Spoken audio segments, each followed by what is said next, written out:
County Commission 2 days from today? I believe so. The 7th? The 9th, sorry. Yeah, the Thursday, I believe. Yeah, so and I will get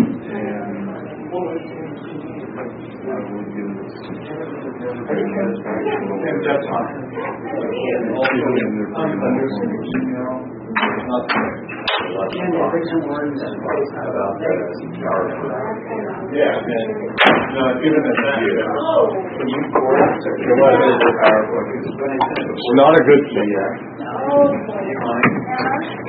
But that's conversation for another day. I'm sure we'll have. I hope so, and I hope soon. We have a weekend out here to kind of get shooting and brandishing and rock fight. Rock fight? I missed it. I'm in the middle. I get it. Mainly down in, well, the gun, the brandishing was at the 4th of July celebration.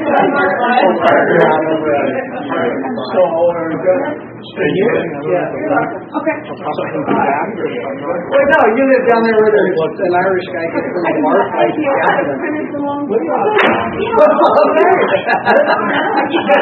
was just trying to live up to the flavor, right?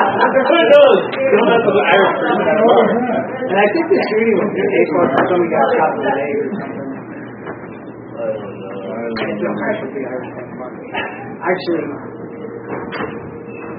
I have neighbors that the Irish guy.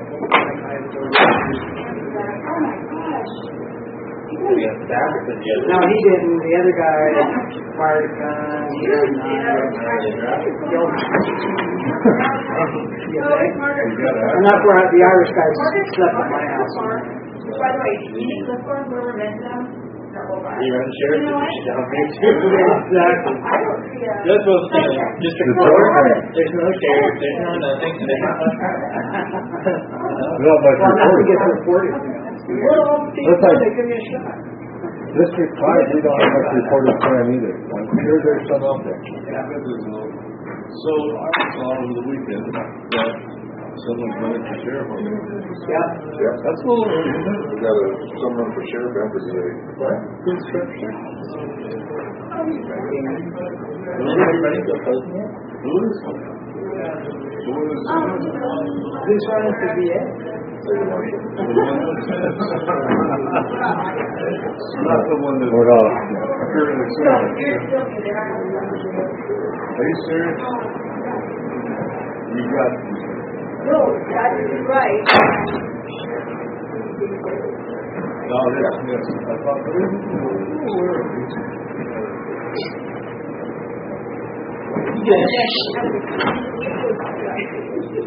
It feels nice in here after walking. Oh my God. Jackson's okay. I don't know. Someone said that's the thing. And they want it.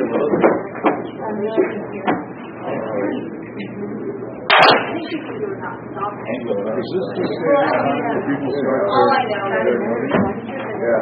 No, this is It seems like way out of range. What's the thing? Why would anybody be running for November? Give you lots and lots and lots of time to sell. Wrong date on there. Oh, that's an asset. Jim, right? Does the sheriff have a, Yeah. What is? Is the sheriff? Not this year, next year. next June. No, November, right? Oh, that's the election. It's the primary for June and then there's a runoff in November. Has anyone heard of anyone running for district court? I'm losing We can it. only go. Who's I'm this district court? You? No, Morris is just You.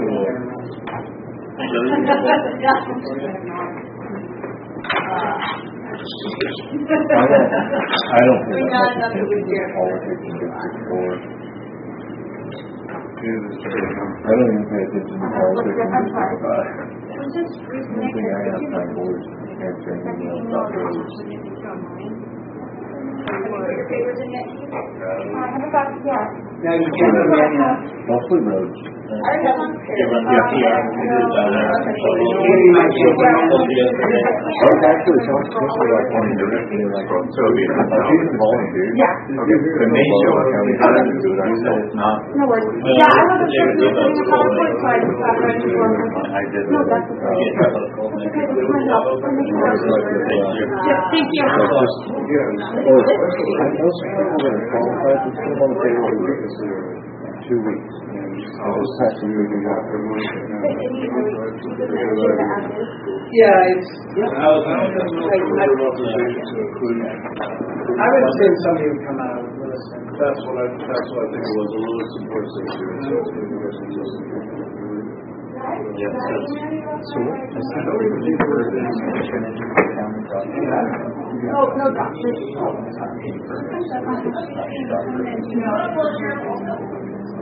Good item, right? I will give you guys a great work area. Chinese food on the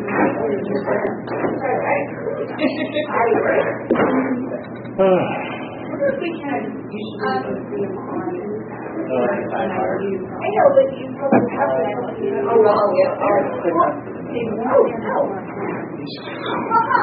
we're going to raise that.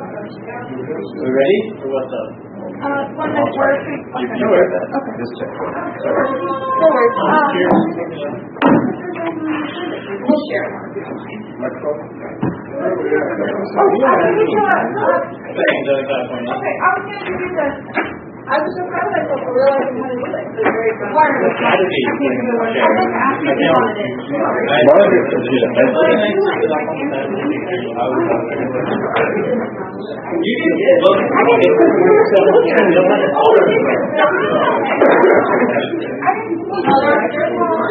Did they take it? Somebody stole your nameplate.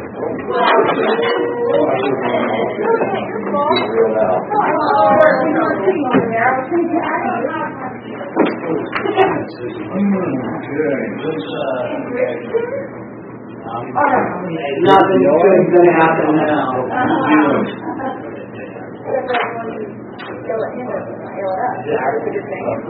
Can we yell here? Yeah, that's when you know you're not going to get the car problem.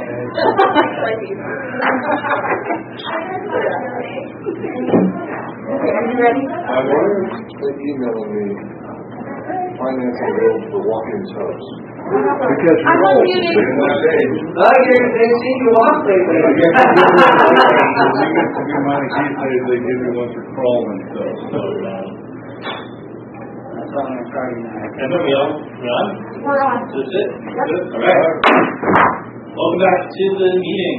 We are going to planning and zoning, item 5.8. Adopt a resolution authorizing the planning department to initiate the process to amend the assessment parcel number 0243900-014, zoning designation from heavy commercial C3 to multiple family R3, and general plan designation from commercial to multi-family residential, dash H, unknown fiscal impact.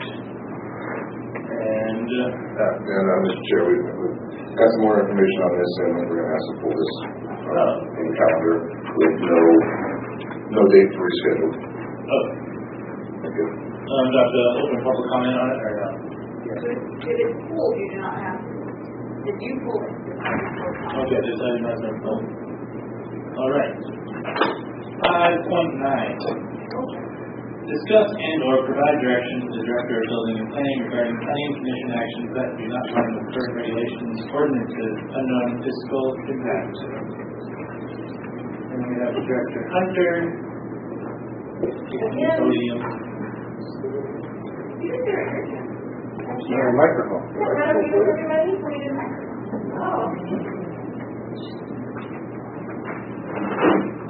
I really like this. Okay, sorry about that.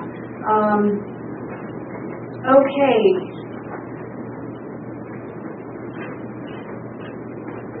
Feel better about things now for organized. Okay, yes. At this time, I'm seeking direction regarding recent planning commission action and potential future actions that do not align with our current ordinances. or regulations, whatnot. There was a planning commission item that was heard by the planning commission. It was an appeal of the director's decision, and the planning commission found in favor of the appellant and granted the appeal. At this time, I won't go into specifics, although there is an accidental attachment that it does reference the certain case that we're speaking of, but we'd really like to speak about this in a broader sense.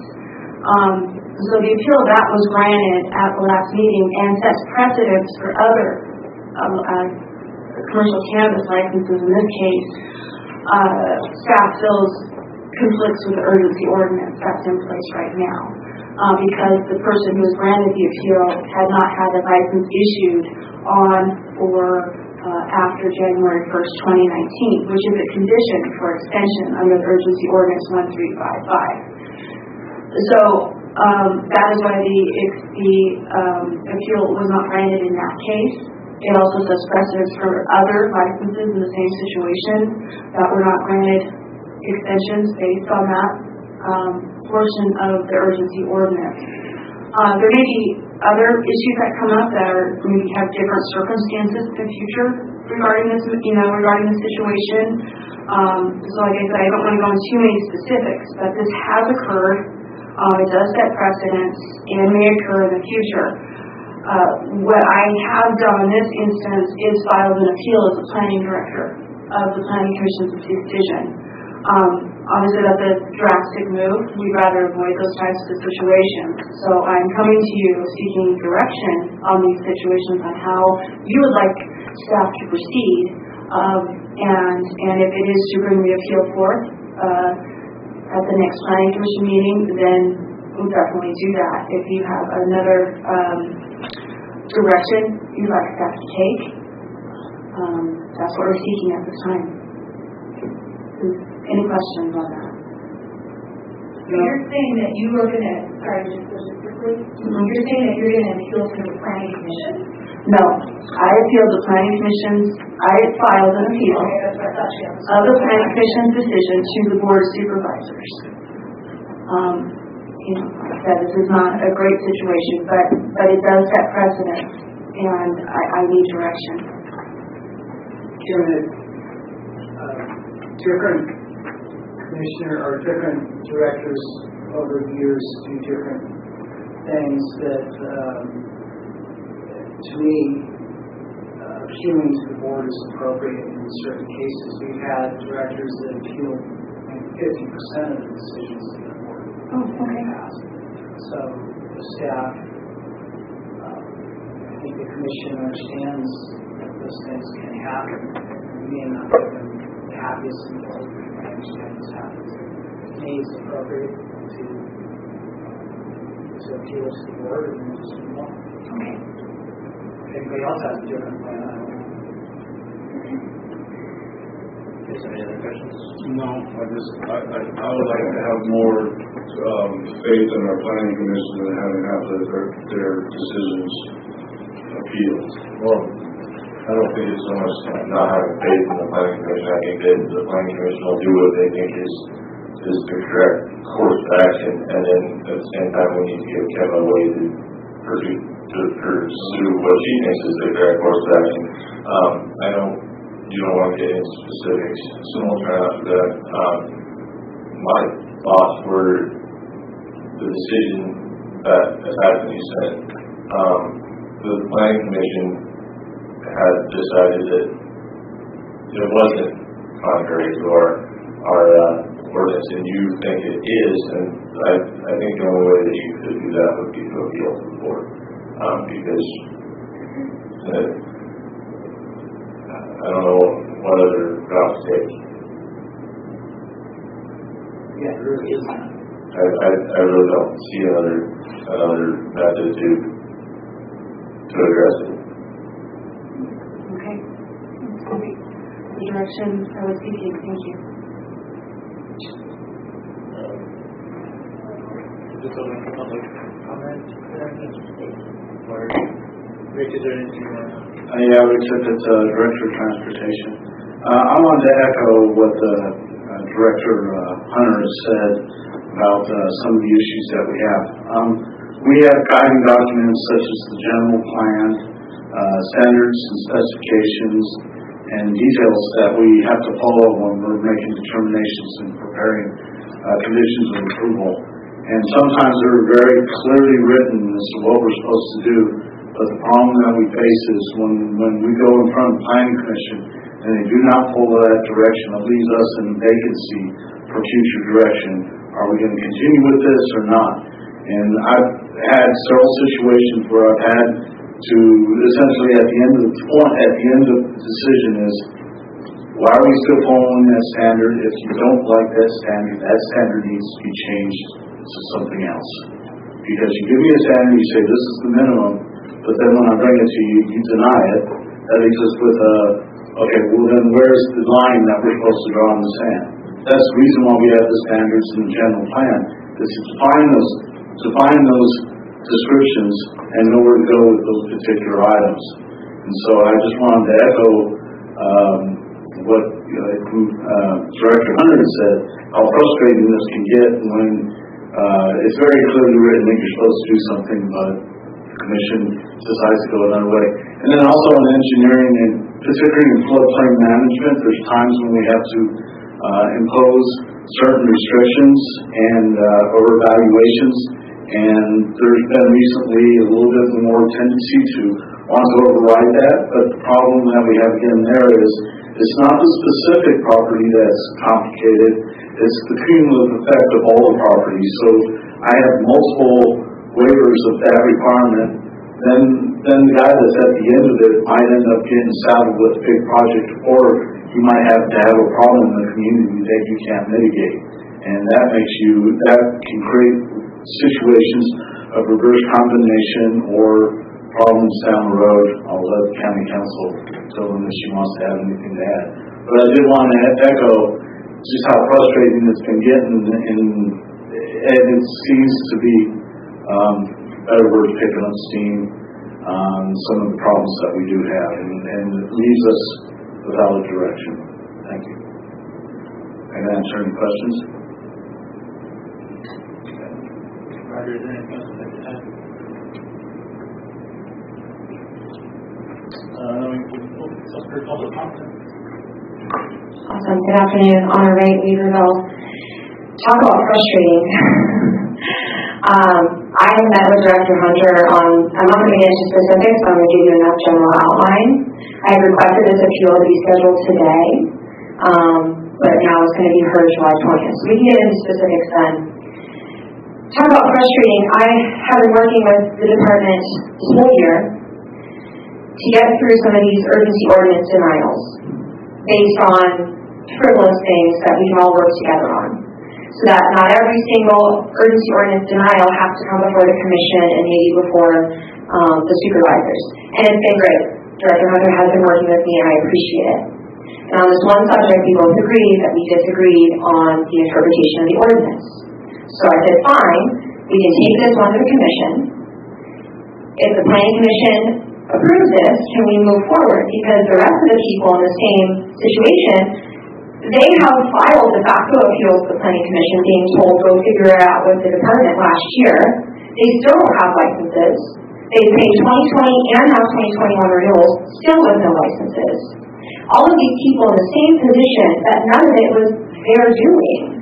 They may have had deficiencies issued, they were actively complying with those. This one in particular, I have a timeline that I will include for the 20th appeal. Actively complying. This person had a valid license through November of 2019. So to say on or issued after 2019, and we're not considering that in 2019 staff still wasn't able to process everything. So we have 7 to 8 people who have paid $12,000 to $18,000 minus the taxes coming up, have valid state licenses that they want to use, and they can't because no action has been taken. So talk about frustrating. I was told that after the Planning Commission meeting, we were going to be able to just move forward, and then was honestly a little bit blindsided by Director Hunter's appeal. I thought we had a prior agreement that all we needed was the Planning Commission's decision, and we could just solve 7 problems in front of us. But unfortunately, we're here in front of you today. I do want to say one more thing, that there are 2 other licensees that never got licenses issued in 2019 because of county stuff that have extension letters. How they got through, I have no idea. I would love to know, because I do the same for my clients. But they got their letters.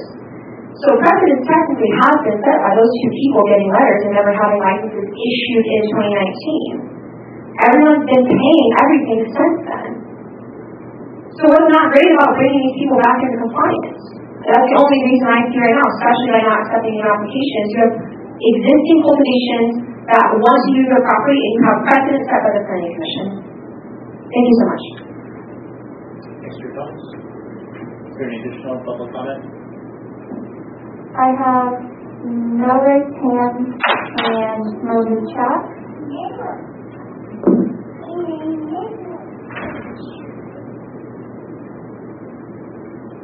Public comment? Good afternoon, Mr. Chair, members of the board. Tom Wright, of the city. I think too many times we've all, many of us have been at this microphone talking about the urgency ordinance and what does it mean, what does it do, how do we interpret it. I don't really understand what the intent of the urgency ordinance was. If we're here in June or July, this is 7 months later. I thought what it was supposed to do was clear this late, say, look, we're going to keep up with processing. Let's extend the ones that you have an active license, let's get it going, and let's put our focus on the transition plan. So I think this is an important question that you're dealing with now. If you need to solve it, we might have a few more months of the urgency ordinance before its inevitable extension or cataclysm, whatever choice we make. But I think when you have licensees performing in good faith, and by that I mean moving forward with the state, being part of that, paying their fees to the county, I would like to think the urgency ordinance was designed to protect them as much as it was designed to protect staff and say, hey, we got overwhelmed here, we got caught with not enough staff and a pandemic. Understandably, last year was a crazy year. It's reasonable that we weren't able to keep up with that, but it has to cut both ways. So when you have general compliance on the part of the licensees, and when you have people with a state license and in that trade, gee, I think the intent is the way I do. When it was to allow them to keep going. If that wasn't the intent, I think it should have been the intent. So anyway, I'm glad to see this issue on the agenda. I wish it was January, but I'm also glad it's July. So best of luck. And as regards the specificity of what I think the issue brought this year, I think that's a classic example of that planning commission meeting. This is a little mom and pop road that should be permitted to continue. They're at the far edges in southern Trinity. So it's hard for them to get a good dialogue going with clients. So I think to the extent we can lean on reasonable compliance, I think we should. Thank you. Thanks for your comment. Is there additional public comment from the side of the board? She said no.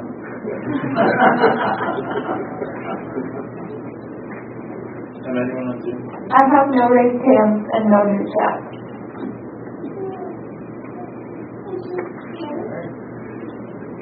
I think it's important, hopefully, Kim, you have your direction from my point of view. But it is important to remember the Planning Commission is using discretionary judgment in a program that is not cut and dry and clear. And so I don't think that they will take offense to appealing it. Obviously, it's something that we don't want you to do every week or every decision, but I think it's important to at least get this cleared up and get direction from top for everybody involved.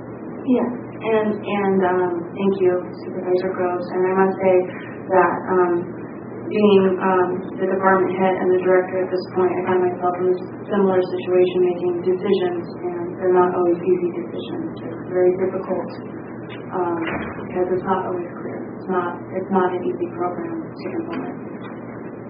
Thank you. All right.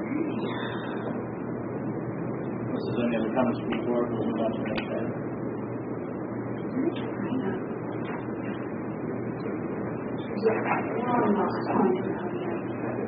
Yeah, it's such habit. I am passing around, and this is one for you, and then there's some for the audience as well. All right, so we're going to go into item 5.10.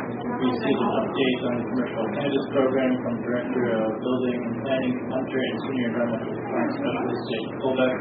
No fiscal impact.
So last month during the commercial cannabis program update, there was a request for more information on the transition plan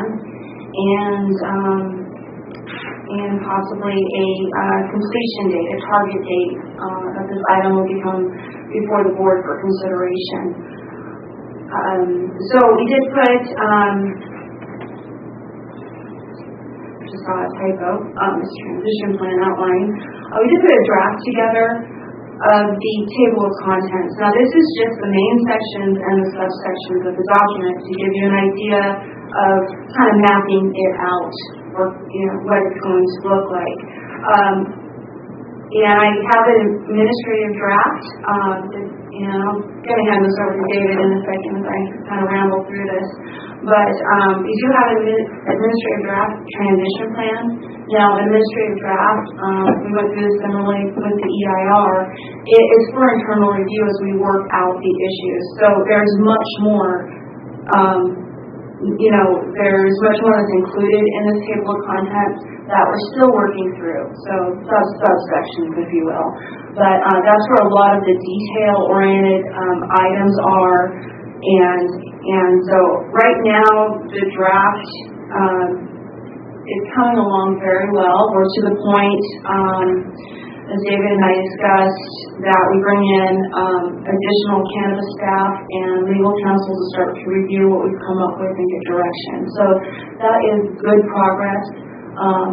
It's still, again, something we can't release to the public. It's still internal, and we're working through it, but definitely making progress. David's done amazing work, and with that, I will just hand it over to him to talk about the transition plan, and then I'll follow up with some other items with our update at the end. Thank you.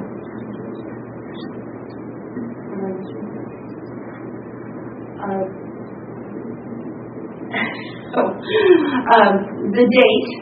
So the date is in this handout on the second page. The date we're aiming for is mid to late August. Now there is a board meeting scheduled for August 17th.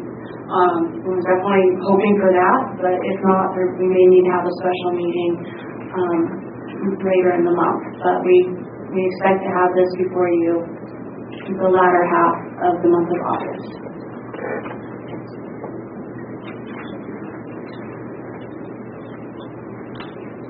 Good afternoon, Chair, Supervisors, David Colbert, Senior Environmental Compliance Specialist. So in these updates that we've been holding for the first board meeting of each month, it's an opportunity, of course, to answer any questions that may be pressing, some issues of concern that supervisors may have. The idea of a timeline is what was specifically requested from staff at the last meeting, but there's also some discussion from some supervisors about wanting to be able to chew on something a little bit more. So while I feel the administrative draft phase is pretty critical, where we should not be going public with too much too soon until some sort of initial or internal vetting is complete, we did want to put something in front of you today, which is, again, as Director Hunter mentioned, just basically the main sections and some subsections. So I know this just came to you a moment ago, but I welcome the chance to answer any questions from the supervisors as they read through that brief handout.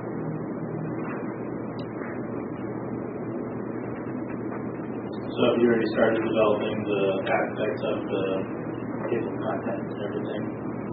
Yes. And so this is just a table of contents, of course, the sections of the document itself.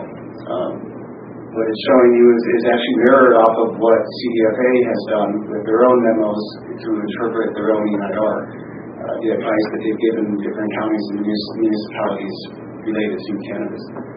So it's mirrored off of their approach, and much of it is in a sort of a brief legal justification for any of the steps that we wish to take based off of legal guidelines.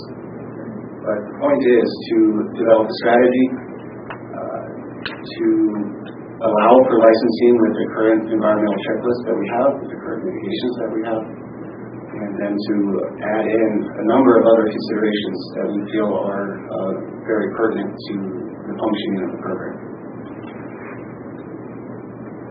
What do you feel is the biggest challenge you're facing?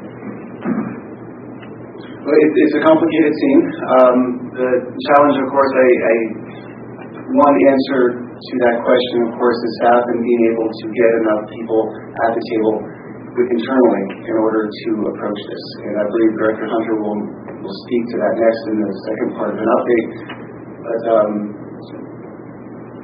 the issues of, say, ministerial permits and how they relate to CEQA, there's a number of ministerial permits that the county issues that are often in relation to cannabis, and to figure out the legal framework wherein we can both issue ministerial permits, which are separate from discretionary, but issue ministerial permits that have them dovetail into the cannabis program itself, specifically the environmental mitigations of the cannabis program. So that's been an interesting conversation that we've been having. That's just to highlight one particular issue.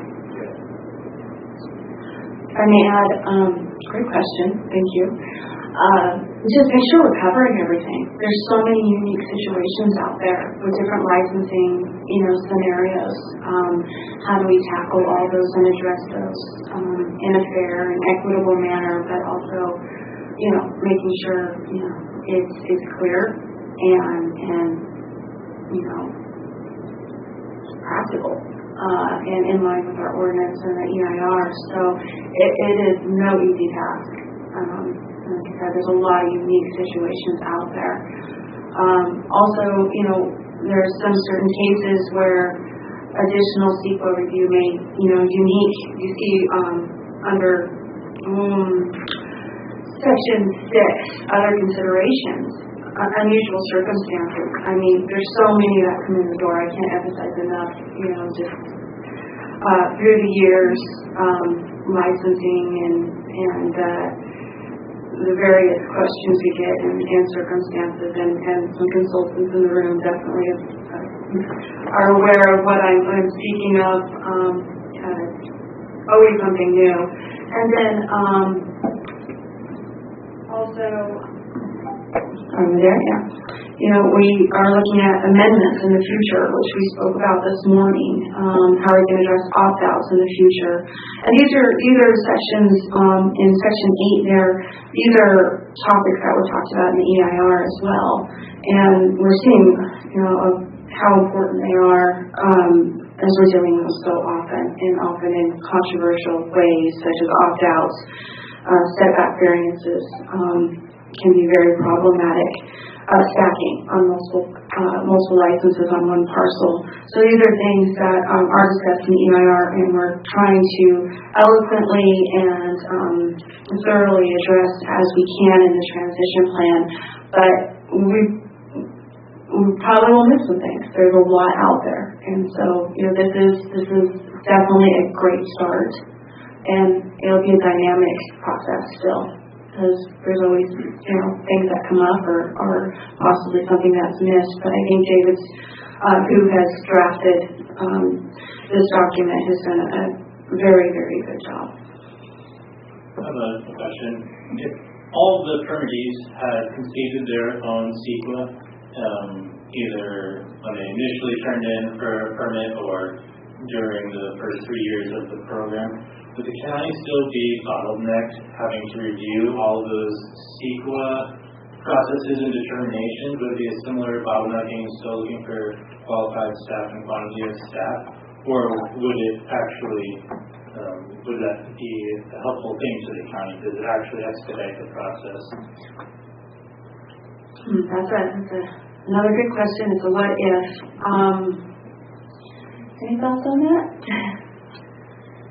Sure, if I could. The question of pre-existing CEQA documentation that may have existed for a number of operations, categorical exemptions, and how we deal with those and fold those into a program moving forward, that is something that we have been discussing quite a bit with council included.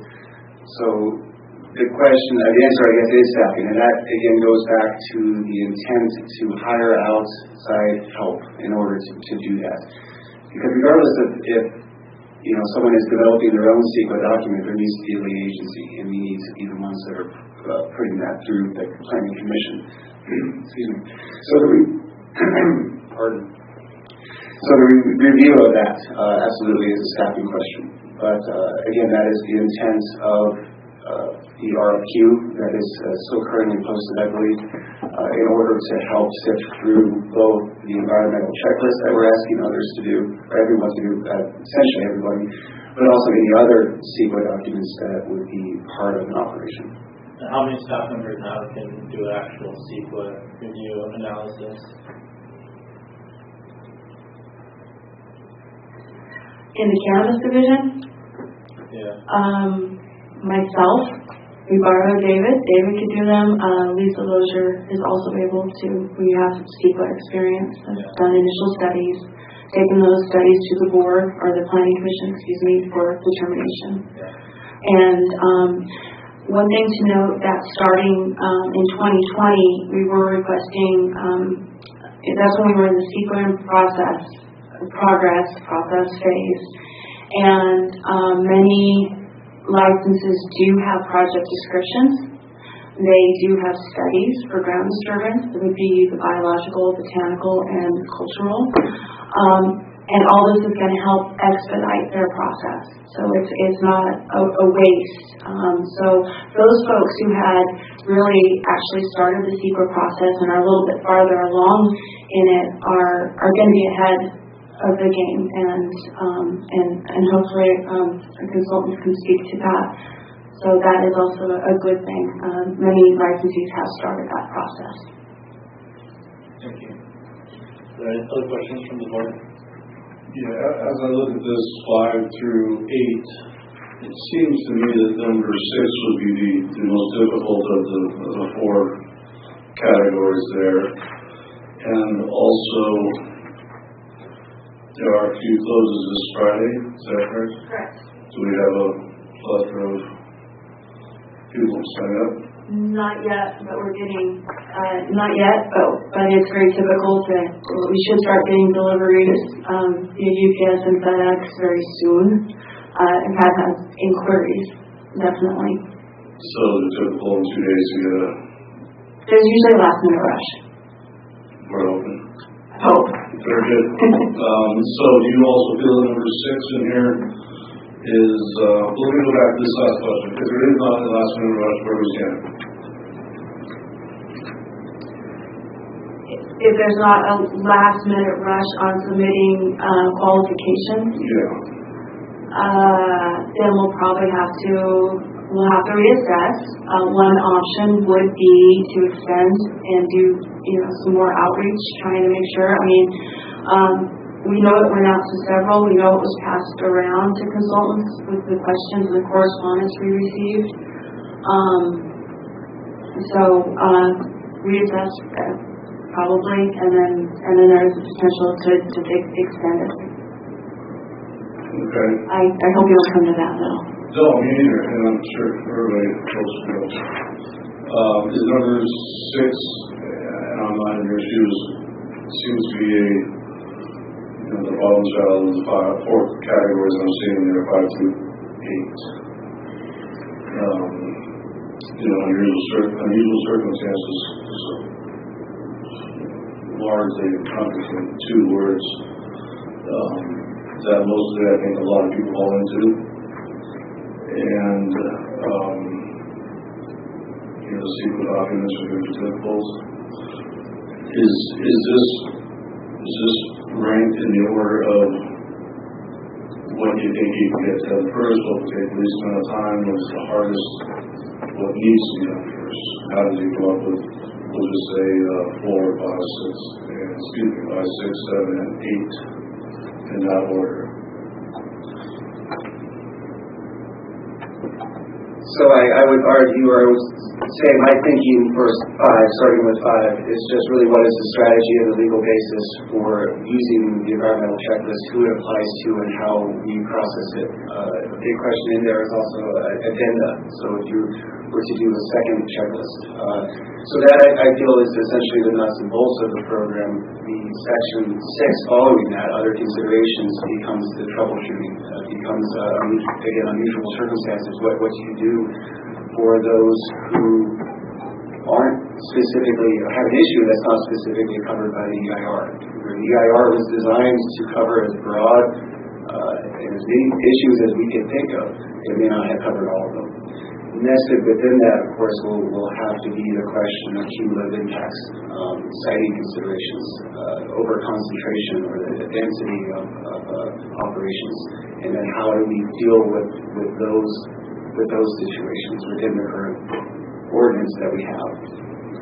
So I guess overall the flow of thought there through 5 through 8 is really just, okay, let's make this framework and then let's throw some issues at it and try to explain them. I'm not sure if that exactly answers your question. Yeah, clarify some things there. Thank you. We're kind of, if I may add, this is kind of starting as like the how-to manual, how to get through it, and then troubleshooting, and then other things. So it's kind of laying out as it's going to be a memo format. It's going to be technical, and that's where the outreach and education really comes in. That not a lot of people are going to be able to sit down and read this and comprehend it, because it's going to be more of a technical level. But still, nonetheless, the path forward to address certain issues, I call it the how-to, is the idea, if that helps at all. No, I mean, it's good to have a framework that, we have some checks to go by here. And we're figuring this is going to be done within a month and a week or so.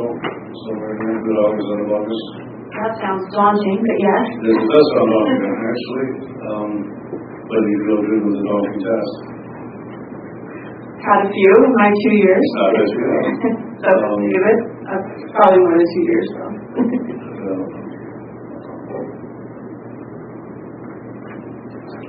Very good. I guess the only other question I have is, since we haven't got a cluster of people apply as of yet, maybe they will tomorrow or next day. But the consultants here can put forward some names for some people to hire their own people. So I imagine some of the farmers in our community don't have the outreach that you have, and maybe we should establish a list of private consultants that they work with. We do have that list. It does need to be updated, and we are working on that. I think that would be really helpful Yeah. to a lot of people. We need to get that out, but it just needs some adjustments and some updates. It's older. How long do you think it would take to update that? We're working on it right now. It's not going to take long.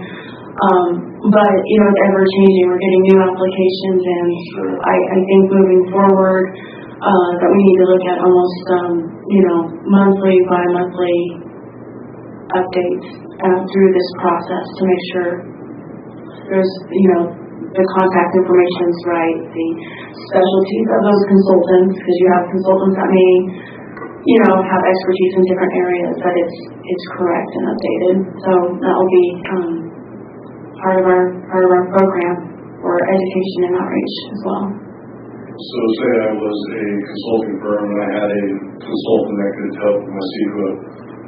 Would I need to bring my consultant to you to make sure that they were certified? The consultant, if they aren't on the approved environmental professionals list, would need to apply through a process directly with us, not through the licensee. They would just say, hey, I'm interested in working in Trinity County. Here's my resume, here's my qualifications, there's a form, and go through that process to get on that list. Could the consulting firm, instead of the individual, bring a name or two or five forward in the same respect and have you qualify them as consultants for CEQA officers, say? There may be some consulting firms out there that have. Yeah, and not everybody can do a wetland delineation. Sure. And that's where we need to know who have you hired to do that. And ultimately, we get the checklist in with any project, with any CEQA project, when it's done by the applicant. It doesn't mean it's approved when it's submitted. And if it's not a quality product and not substantial, it doesn't cover what it needs to, it's not adequate, then staff has to either kick that back or work on it themselves.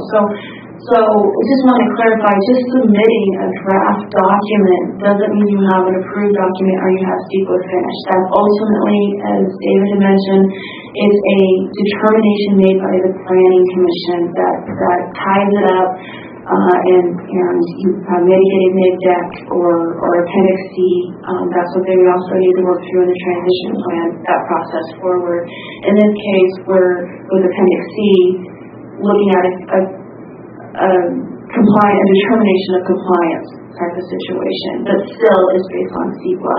So I just want to mention that, just turning a document in, the quality is better and it's a thorough document and it's adequate, it's going to go a lot quicker. Right. I understand. Well, I would think that anybody who applied or anybody that was put forward by a consulting firm for the good of their clients would put forward a very professional and well documented.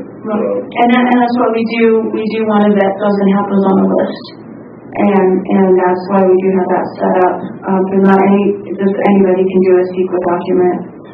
I agree. I think it'd be helpful all the way around for ourselves and us here, you and the consultants. Right. So if we can get that checklist, or maybe they can add some names to it that do qualify. That could be, I think that's all of us. Yeah, and that many of the consultants have foreseen this situation and are working on building their teams with the needed the skill sets they need to complete these documents and do that a good job on these and have a complete document for us just to get that through and process. So I know several of our consultants are really working hard on that, and some of them are already there. They're ready to go or have already started. Great, good to hear. I know it's tough to do on a short time frame, so I'm trying to take all the things I can to get her going. Any other questions on the board? Yeah, Kim, you obviously have a lot of these sub completed if you're looking at trying to have this done in 30 days. Yeah. My question is, I'm just kind of curious how deep you go. So, like, let's take the opt-out areas. Are you putting in a means of how to put together an opt-out area, or dismantle an opt-out area, or these are just the facts, this is where we're at today, and we can't grow in those opt-out areas? So how in depth? I know you asked that of Director Hunter, but may I answer? Yes, please. I would say that if the goal is to adopt this transition plan by resolution by this board, then the detail in that opt-out section, I think, probably will not be that robust. And that's principally because it's such a big change to the program that I feel that would be more adequate for a specific amendment to the overall commercial cannabis ordinance. So while this plan is maybe making reference to it or mentioning it or trying to fit it in to an overall vision, it wouldn't be nuts and bolts of the actual function of an opt-out. That's how I envision that's my answer at this point. So basically, but we're not, in this transition, we're not looking to make great changes in the ordinance or to try to repair things. We're just trying to get it to be functioning, and then once we're functioning, we can then fix things and repair things and move forward today. That is my vision again of this particular process. I recall a conversation in front of the board, I would say in perhaps March, where it was brought up the idea of moving forward with the amendments to the ordinance itself. And at that point, for my own part, I was reiterating that my focus is on the transition plan. Just want to be clear.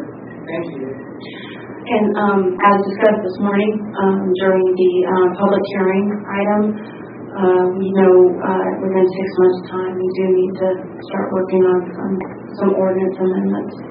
So, yeah, transition plan first, and then that'll be the next step. Thank you. Supervisor Baker. Public comment on this item.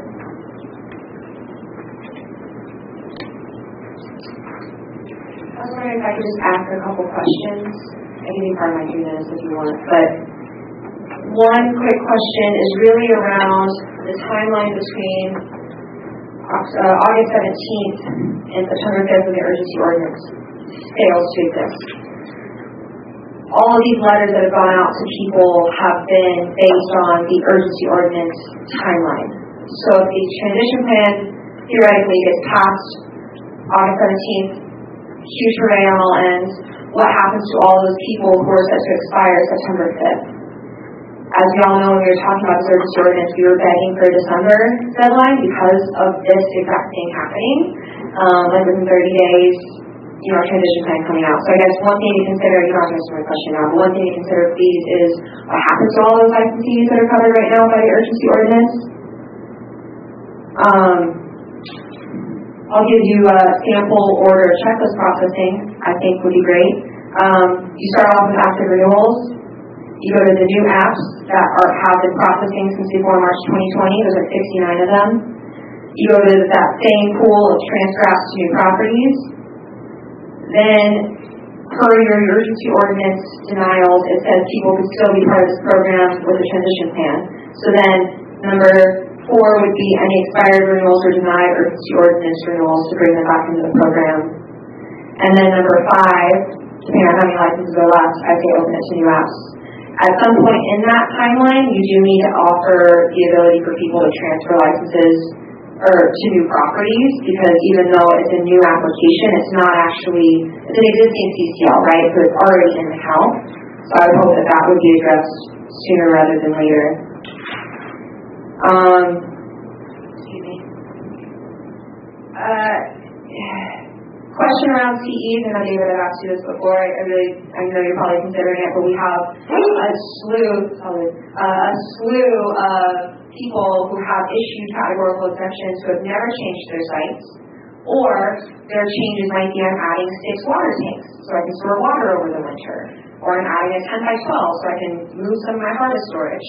There are other exemptions that would cover those, so I want to make sure that you're considering not just existing facilities, but minor alterations to land, small construction, those other categorical exemptions.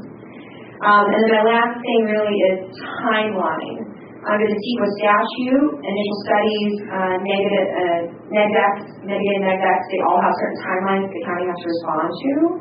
Is this transition plan going to give yourselves timelines? And how does that look for people who are, I throw that question out about what happens with these urgency ordinance letters, but really, CEQA statute, an initial study has 30 days to turn it around for more questions to the client. Mitigated neg deck 180 days. So that's what I'm kind of looking for, because this is a CEQA document, maybe tiered, what timelines are we adhering to? So that we also know that we're going to have things done in a timely manner. As for consultants ready to go, we will reach out with how we need to get some of our staff members on your list that have already been working on things. Thank you. Mr. Cummings? Any additional public comment? Good afternoon. I see you're talking about sorry. Good afternoon to everyone. My name is Silva. I live here in Cape already 2 years.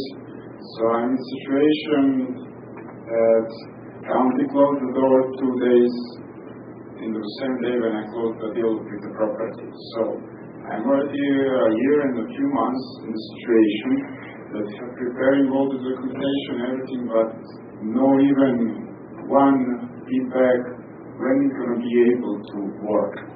So bottom line over here, everyone is doing this for a family, working job, business, everything. For me personally, I invest $1,000 money over here in this county. And from the beginning, when I was coming here, first I went to the county and asked what I have to do to get a license, to work everything by the rules, how it's supposed to be. And the county was welcoming. But then we shut the door. There is available licenses. There is the rules that are changing. But I'm really hit with all the situations. And it's just going more and more and more. It's been almost a year and a half now, and I'm not doing nothing. Just preparing all the documentation, biologists, archaeologists, geologists, architects, permits, I even doing the water board yearly report, and I'm even not in the file in the county.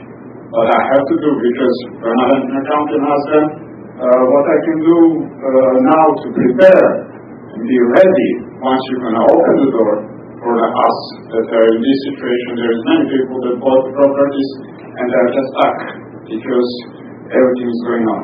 So I prepare everything, and now it's still waiting, no feedbacks, no answers when, but on the end of the day, all of us, we have families, and we're doing the jobs. This is my job, and I'm really hurt. I have zero incomes, almost a year and a half, and it's really hurting me, and I don't know what I can hear now talk. I don't know what to do anymore.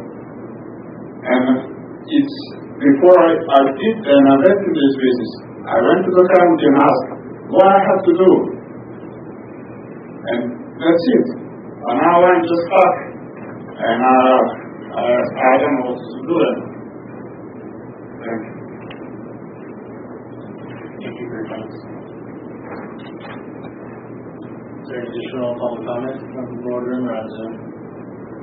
I have no raised hands and no new messages.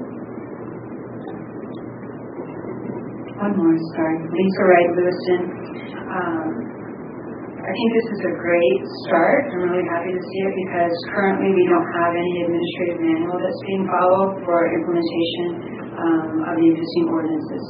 So what you're getting is a lot of extra discretion, and I think that's very important that this be extremely tight, and that the amount of discretion and variables allowed between farmers, some get approved, some don't. Right now it's happening, and I'm hopeful that this document will be a guideline for both staff to follow, as well as the farmers. I will just also echo the order I thought that Anna provided was really good in terms of how you're going to address people. Please be cognizant, if you would, of those 69 plus who've been sitting for a year and a half, as well as applicants, I guess, that want to get into the program. I think I heard Terry McBrayer, the treasurer, say there's about 246 licenses.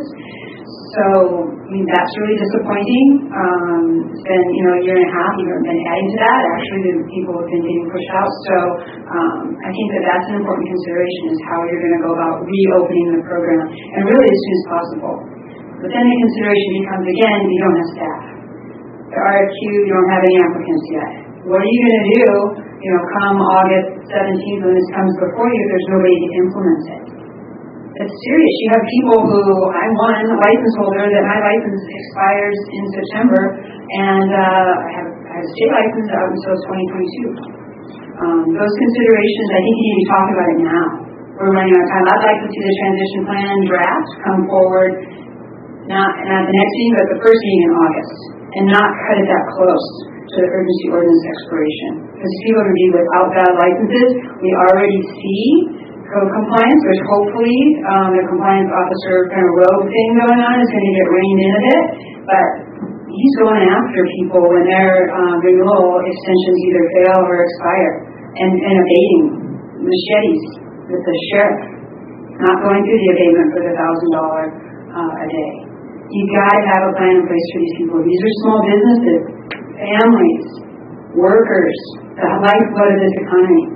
So please, try to push this forward and be realistic about the ability to implement.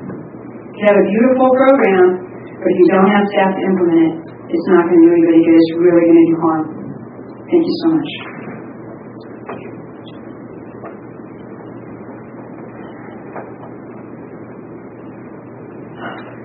Good afternoon, Supervisors. John Brower, Kansas City. It's been a little while since we've talked. Good summer. I appreciate staff's hard work on this. It's no easy lift. I've been at it for quite some time now.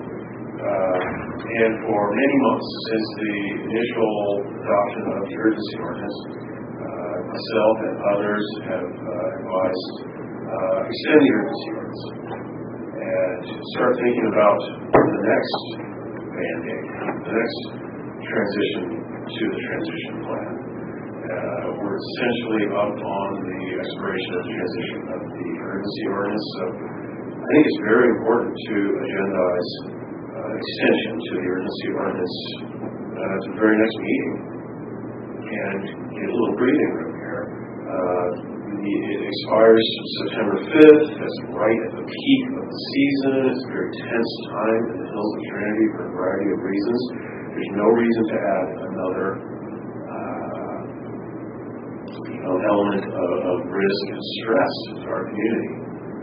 It's unnecessary. So I think even if this transition plan arrives August 17th and is something everybody can agree on and it passes easily, is my hope, there's still going to be an awful lot of work required on planning's part just to get this certificate of compliance issued. Colbeck described tens of thousands, if not hundreds of thousands of pages that would have to somehow be digested by staff and some sort of determination made in very short time. So I think it behooves everybody to extend the urgency ordinance now at the very next opportunity, the next meeting in 2 weeks, and continue moving forward. But if history has taught us anything through this, there are growing pains with this cannabis thing, and it has not been an easy rollout. And if anything's been learned, it should be that this is requiring time.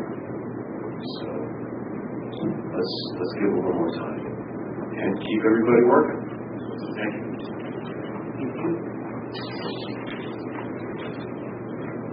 Last chance for public comment. We have one on Zoom, Adrian Keith. Good afternoon, Adrian Keys from Newport. I really appreciate the work coming into the transition plan, and I understand the time crunch and lack of staffing. So I think Mr. Brower's comment suggestion is probably where we really need to be looking as we work into the transition plan, is extending the urgency ordinance that we're operating under presently. It does restrict any new licenses. It doesn't allow site alterations beyond the very bare minimum. And so it's working for all sides as far as I can tell. And so I did some research, and I could be wrong, but I believe that the code section is from the Government Code, Title of Government of Counties, Division 2, Part 2, Chapter 1, Article 7, Section 25131, Ordinances. And as far as I can see, there is a statutory limitation on the duration of this type of an ordinance. So it might be a good idea to extend this ordinance with a provision that allows for all farms that qualify for this to continue to operate, not just, hit this wall on September 5th while we're waiting to finish the transition plan and actually progress through it, but allow people to keep operating lawfully underneath the urgency ordinance with an extension that would essentially terminate when all the existing licenses have been processed and are in an annual license, or for some reason, maybe some sort of failure to perform on their part, no longer in the program. I do think this is highly essential. September 5th is not really, it's not going to work for a lot of folks. It surely won't work for me. If I end up, being evaded, I'll be very, very sad. And I'll be very sad for everybody else. And it will, the county revenue that those abatements would cause would be, put a negative in front of any of the numbers that were presented today from Ms. McBrayer. That's money that we won't be seeing, and it would be due to, lack of a proper program, not for lack of performance on the part of any of the cultivators in the program. Thank you very much. Good afternoon. Thank you.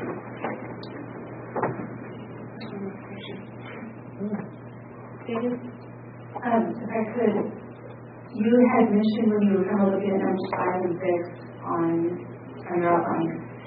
And you got to the point where you talked about cumulative impacts and density, and said that they also have to be considered, but if my understanding is correct, those aren't really considered in the EAR, so I'm wondering how the transition program is going to address that.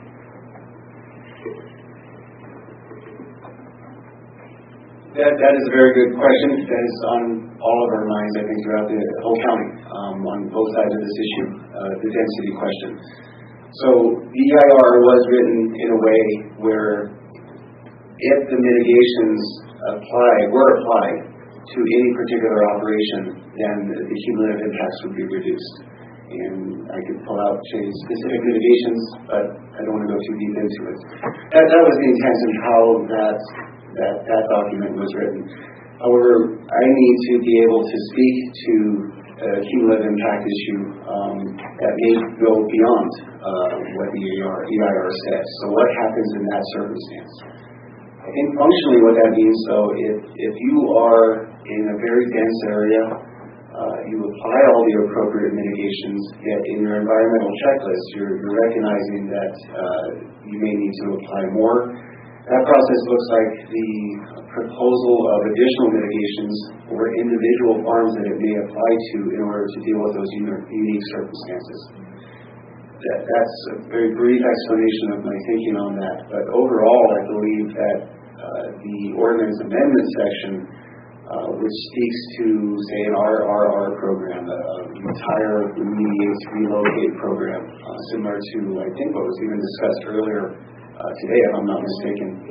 That I believe is really the most effective way to deal with issues of opt-outs and relocation and transfer to new locations that may take into account and address cumulative impacts in the broadest sense. Again, that's based off of unique circumstances, so it's not based off the EIR. The EIR is sound on that matter.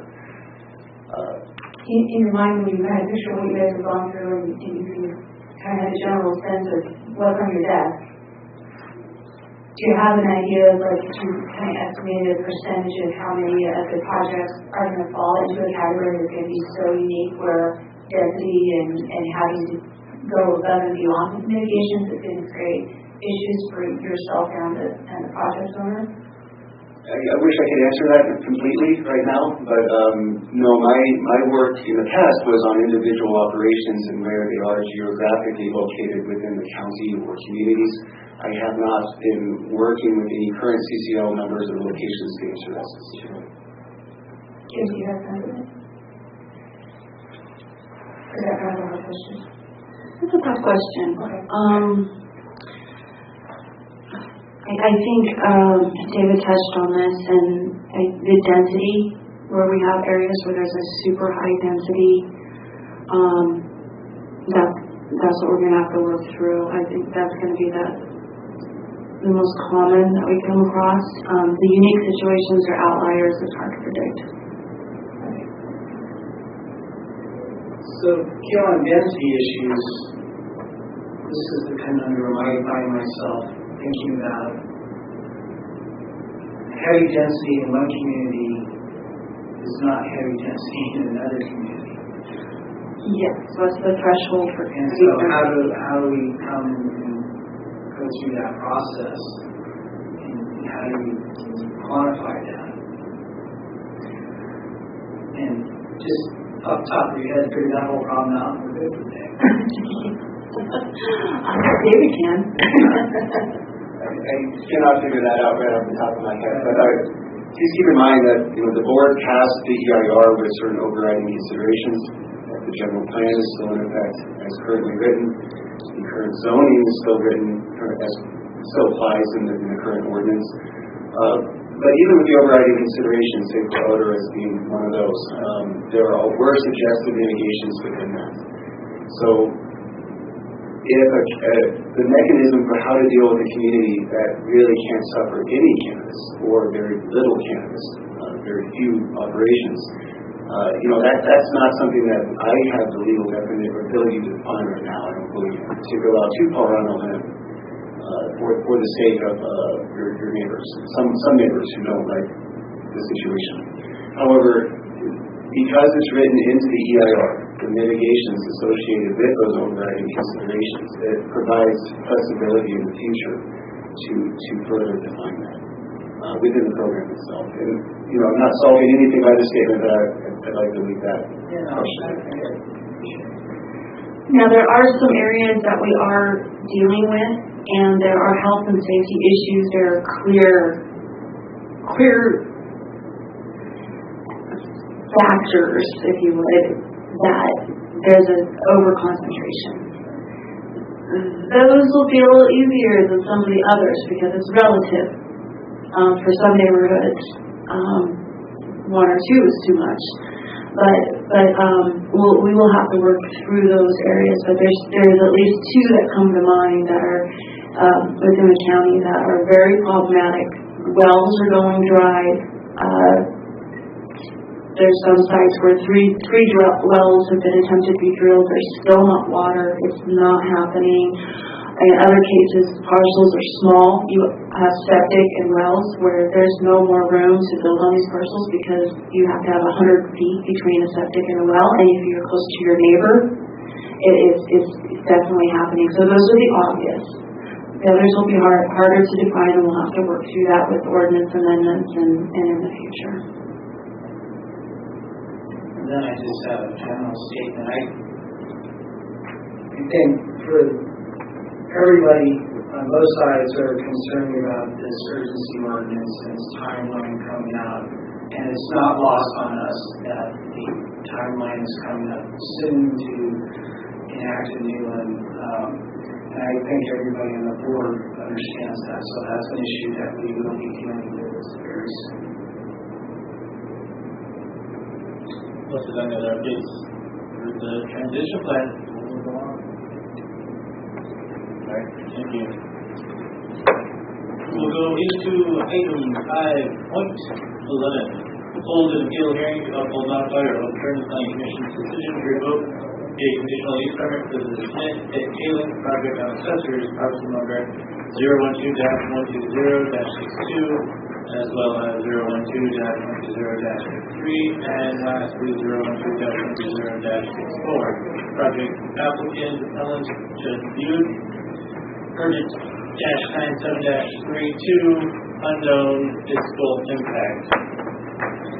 Chair Brown, we did realize this morning that the meeting minutes from the March 25th and April 8th meetings were not uploaded with your staff reports. This tells the story of what happened at the Planning Commission.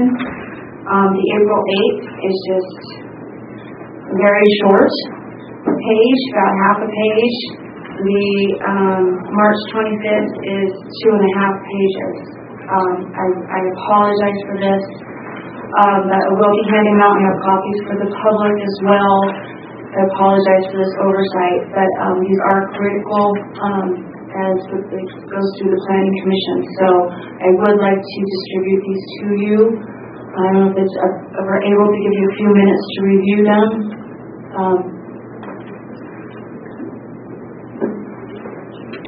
Okay, yeah, we'll take 5 minutes. Those copies available. Yes. Tim, I believe I actually done these documents out to the board, so we just need them for the public. Thank you. Okay, you have a hard copy? That's right. You have a printer.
board thoughts on.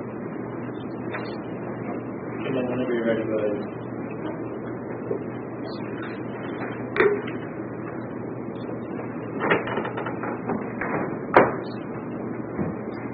This is an appeal of the Planning Commission decision regarding Judd Buick Trinity Sanding Gravel Smith 2 Mine Tailings Project. The requested action is to hold an appeal hearing to either uphold, modify, or overturn the Planning Commission's decision to revoke a conditional use permit for the Smith Pit Tailings Project on assessor's parcel numbers 012-12-62-63 and -64. The project applicant appellant is Judd Buick. The conditional use permit number that is being revocation that's being appealed is P-97-32. The fiscal impact is unknown. This item came before the Planning Commission 3 times. Once was in October 2020, October 6th to be exact. At that time, staff was requesting direction from the Planning Commission if the item, based on complaints, multiple complaints received for many months by the community, if there needed to be an item on the agenda to consider a path forward on the conditional use permit. At that time, direction was given to staff to place that item on the agenda under a code section that applies to conditional use permits. That code section is in the zoning code and gives the option for the Planning Commission to either consider revocation or modifications of conditional use permit conditions if there are issues or problems with the operation and it is possibly not operating in compliance with conditions. So there's either the ability to revoke or to modify. On March 25th was a public hearing and placed on the agenda, and there was quite a bit of public comment, and it was a very tense room. It is a very difficult topic for the planning aspect for the community. So that not to say it was a long meeting, and you do have the minutes now and have reviewed those. At that time, staff did recommend that the conditional use permit be modified. That there be an attempt to modify the conditions and to monitor the operation under those modified conditions. However, the Planning Commission, based on the testimony given and the history of this site and the impacts to the community that have been reported by the residents, decided to continue the item to April 8th so staff could complete findings for the revocation of the use permit. Now, there also is another factor that comes into play with this issue, and that is a slide material was brought to the site. We'll hear more on that from the Helena slide that happened years ago, and that amounted to 500,000 cubic yards. And we'll go into detail more later on. But based on the slide material brought in and some equipment and some development at the site that had occurred that is not in compliance with the use permit, P-9732, the operator, Trinity Sand and Gravel, had submitted an amendment to the use permit to bring everything into compliance. That had been slowly progressing, the work on that amendment, and then was essentially put on hold because these other issues came into play. So that is important to keep in mind. There is an amendment that is still pending for the use permit, and should the use permit go away, that's something we'll have to work out if it is at some point revoked, whatever the decision may be. But that is in the queue. If we can say that, it's pending. So this site is in the Junction City area, and I won't go into too much detail other than I already have. You have the information in the staff report. This is a mixed area. There is rural residential. There's a school in the area, Junction City Elementary. Red Hill Road is a narrow two-lane road, and there is residential uses, open space uses, and then within that open space is where the mining operation is and has been located. And there's a lot of history with the site.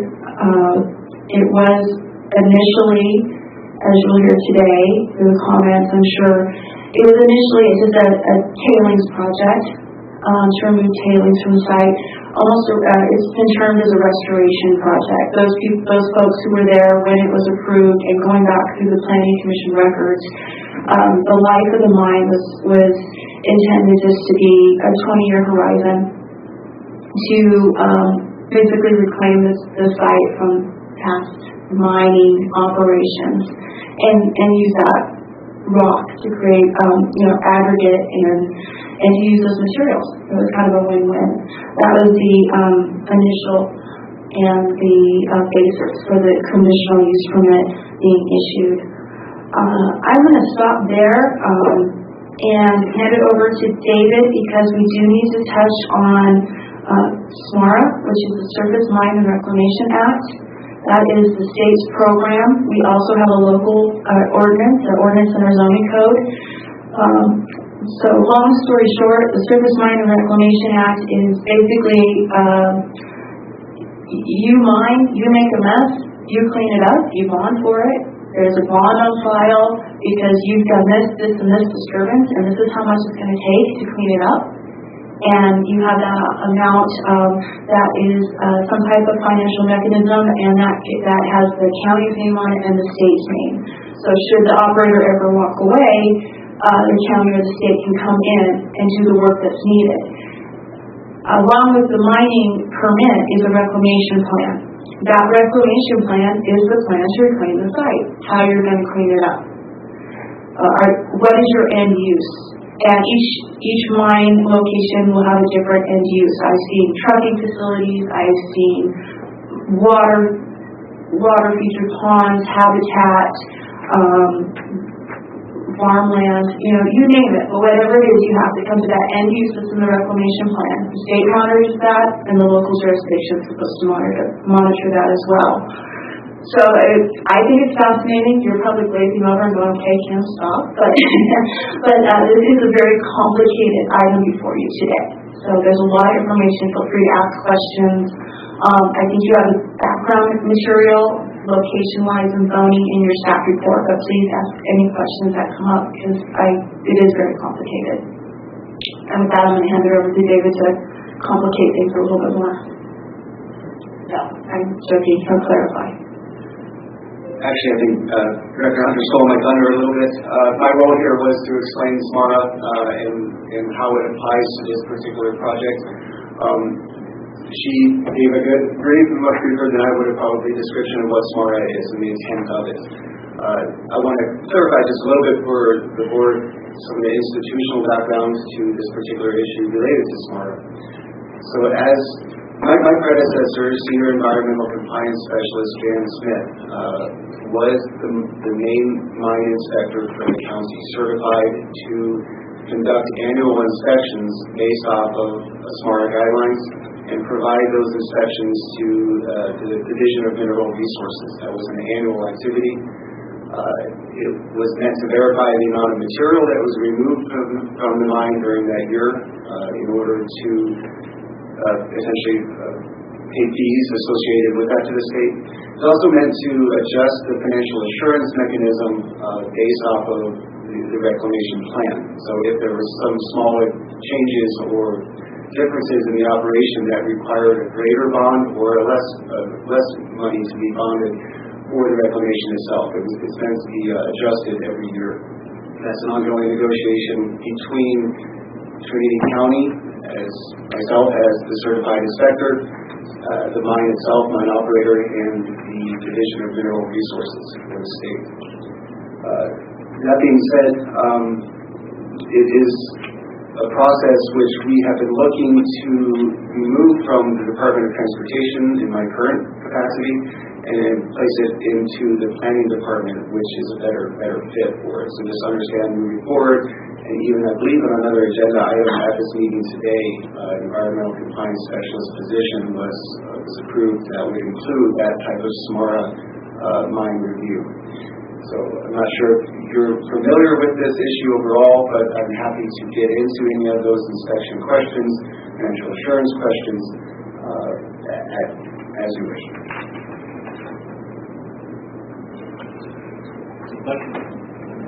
So,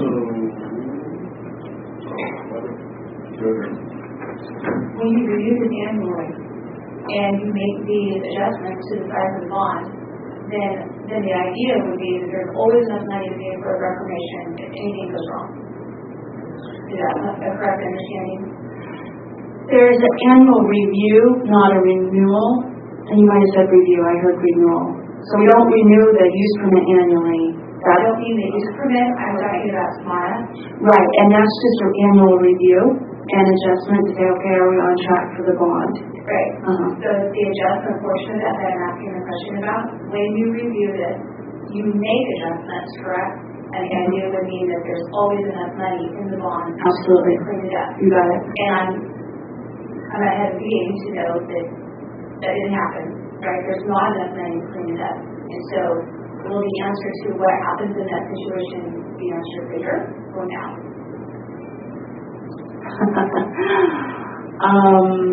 It will not be answered now. It may be answered later, but not now.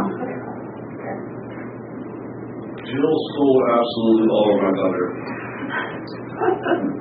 Well, I do want to talk some more.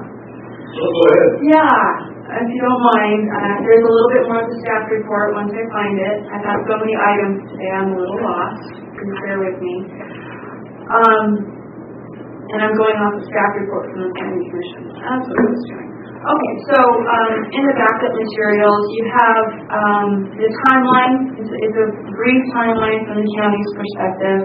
Comments received. So many comments have been received regarding this site from various parties. Staff has been on the site many times. I've already mentioned the importation of slide material.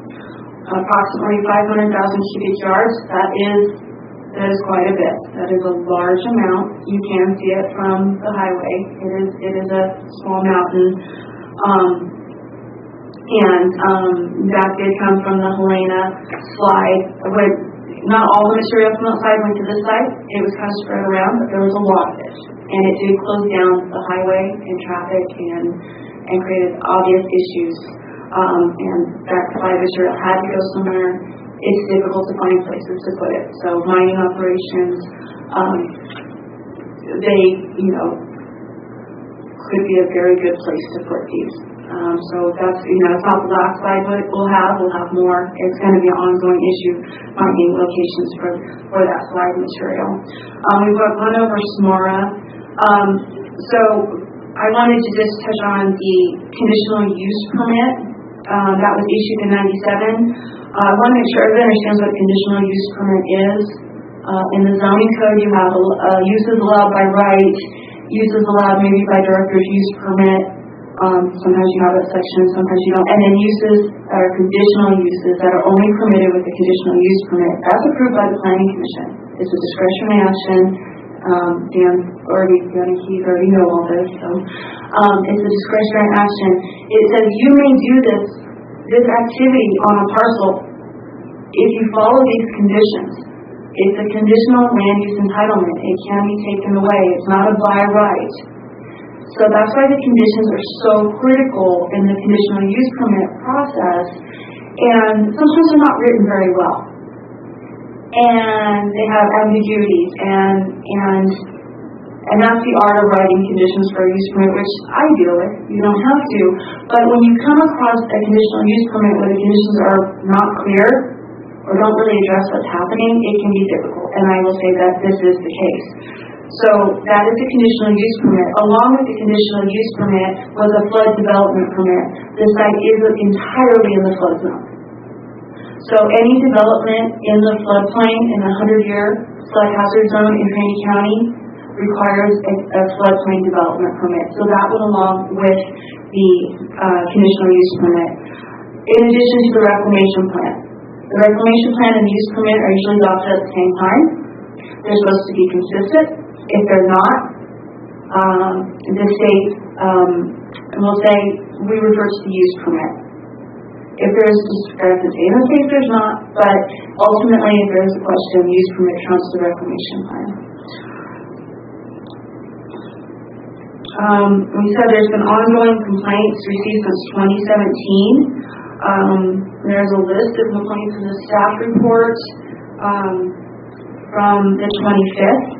Those include noise, traffic, dust, flying debris, hours of operation, school impacts, truck speed, safety, and equipment. Equipment coming back to the use of unauthorized equipment, including a rock crusher, wash plant, or excavator, equipment at the site that was not permitted by the use permit or reclamation plan to be on the site. We actually went through the complaints received and ranked how many complaints we got for each of these, which comes back to number one complaint was hours of operation. There's very specific condition on hours of operation in this use permit. Noise, traffic, equipment, school impact, safety, truck speed, and then dust or flying debris. Based on what we witnessed with site visits and received complaints on, we determined that the conditional use permit, the activity was not in compliance, acting in compliance with the conditional use permit. And there was concern for that, and that is this item went to the Planning Commission. As I've mentioned, there's revocation or modification alternatives in the code. In the staff report from March 25th, that really lays out the situation fairly well and explains some of the conditions and some of the issues. One of the conditions was an ongoing problem is condition number 5. And that is the hours of operation for mining activities shall be from 7 a.m. to 6 p.m. Monday through Friday, with no operations to occur on the weekend or on legal holidays. Now, in the staff report, we added some suggested language, but that's not what are the legal holidays. I mean, the time frame, I'll go on. There's a little bit more. Mechanical and screening activity, if it occurs, shall cease by 4 p.m. each business day. To reduce potential conflict between the proposed commercial truck activity associated with this mine operation and school-related pedestrian vehicle traffic, material hauling on Red Hill Road shall not occur during the morning and afternoon periods when children are coming or leaving school, 1 half an hour prior to and 15 minutes after the start of the school, and 4 45-minute period after school ends. That's how it reads. Now, there's a few issues with that because there are school programs before and after children are present. Does this condition is this just focused on when school starts and ends or when children are present? And you'll hear comments on that, and we can answer any questions as we get through this. But once you start looking at this condition, there's so many issues that need to be clarified and cleaned up because most of the angst over this operation I believe comes back to condition number 5. So I will close with that. I'm sure there's a lot more questions you'll have after public comment that will come up. But again, at that March 25th meeting, staff did recommend modification of conditions rather than revocation. However, it was clear after the public comment that the Planning Commission was heading towards revocation and felt that, if anything, and this was expressed at the meeting, that it knew that this current use permit be revoked and a new use permit be applied for if there's no desire to continue the operation, a new application, and that was voiced by several of the planning commissioners. Was it several? I believe it was definitely voiced, and there was no opposition to that. So I will leave it at that. If you have any further questions for me, I'm happy to answer them.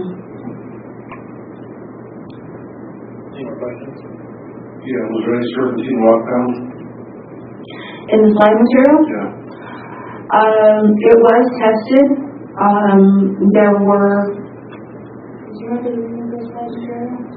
There was a bit trace, but there was nothing that was over the limits, the safety limits. May I jump in there if you don't mind, Supervisor? Yeah, so that slide material, the greater proportion came from the Big French slide, and the Helena slide was another issue that occurred several years later. The Big French slide, French Gulch slide, I should say, occurred in January. Big French Creek slide. Thank you. I'm getting the French word in there somewhere, so appreciate that.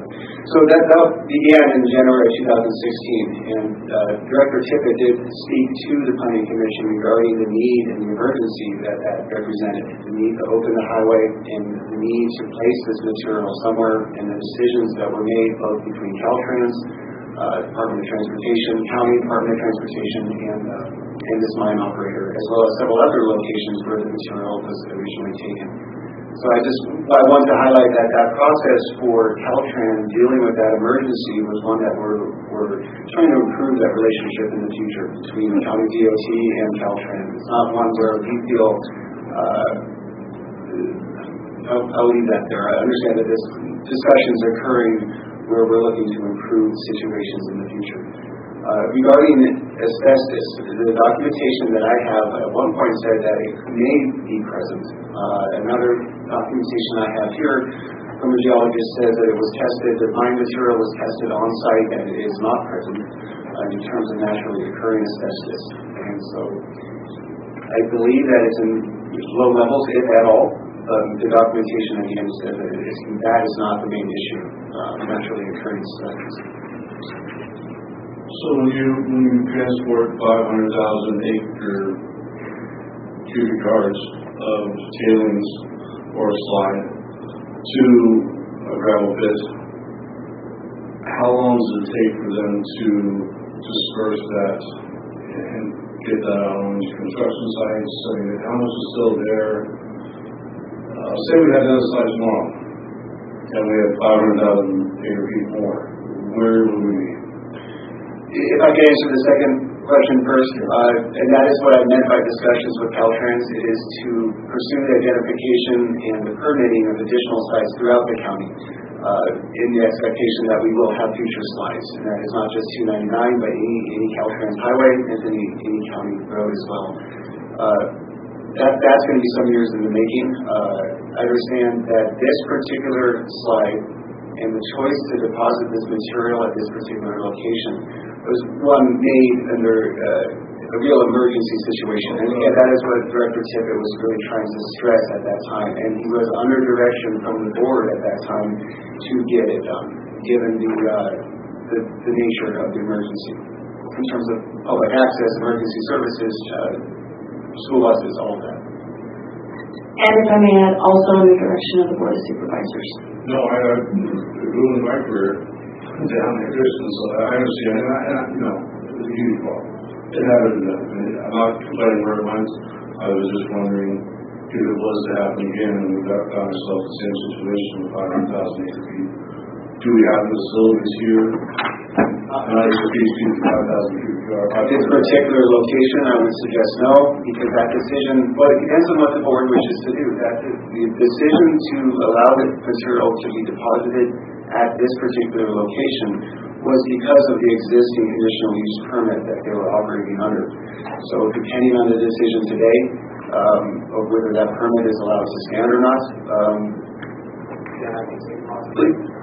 I can say possibly, slide material will be deposited, but no, I personally would not allow it, because as the conditional use permit amendment was working through its process with the necessary environmental documentation, one of the specific requests that I had is that the mine operation, in any mine operation, if they're going to accept slide material, then that is specifically defined in terms of how much they can accept, where they're going to put it, how the financial assurance mechanism can actually deal with that type of slide material. So as I started in my position here, that's where I wanted to go in relation to slide material and existing mine operations. So no, I don't think that this particular location is a suitable site for any future slide material. There was another question that you had.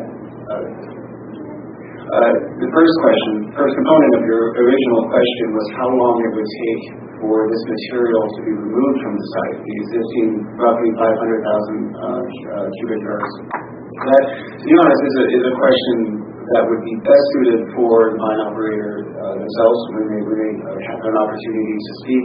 I can say in their last mine report, they had something like 30,000 or 35,000 short tons of material that was processed, I believe, in this last year.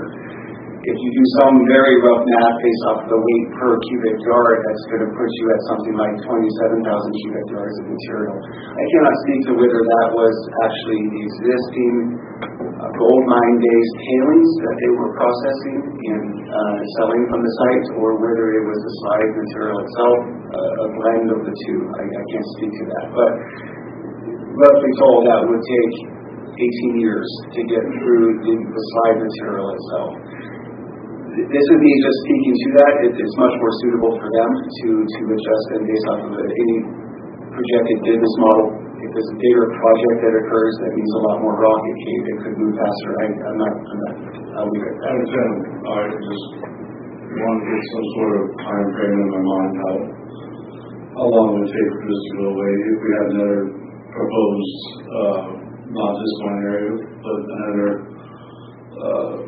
sand gravel pit, if this did happen again, do we have someone else prepared to take 500,000 cubic yards? Whether this one stays open or not in Trinity County or nearby. I'm saying on 299 because that's where we probably the only place we would have the urgency to move 500,000 cubic yards at one time. We do have an amendment in for another site, and based on what we've learned from this experience, we're adamant that they add that language into their use permit, so there's no question on if they can or can't accept material in emergency situations. So we're really moving forward to try to cover that in the future, at least with the mining sites. And as David said, there's talk with Caltrans and knowing this is going to happen again, and we need approved locations for this material because it was quite the scramble. Any additional I'm sorry about getting the wrong slide there. No, that's all right. I was fishing down there at that time. It got me off a little bit there. Too many projects. Too much vision. The original use permit, what operations did it allow to go on there? I just thought this was a reclamation, and there was no crushing allowed. Wasn't it just transfer of rock? Yes, that is correct. The original use permit there was not supposed to be any processing at the site. It was supposed to be trucked into Weaverville, to the Trinity Alps Business Park, I believe, a location where all the processing, the batch plant, and processing would occur. Screening, I believe, could occur, but no crushing. And no washing. This just slowly evolved into doing other things? Correct. The If I may, it would be condition 6 in the use permit gives a description of the operation as a scoop and haul operation with some screening about. And I do want to point out, and again, this is perhaps the place of the Ellen, but they're new to this operation. This operation existed for many decades, or since '97 until I believe 2017, if I'm not wrong, under different ownership and different county personnel. So any sort of broadening, I believe, happened in the past, and that doesn't speak to the current condition. I just want it to be known that this has been a subject of acquisition for some time. I'm not pointing the finger. I have all my questions. Additional questions from the board? Or staff?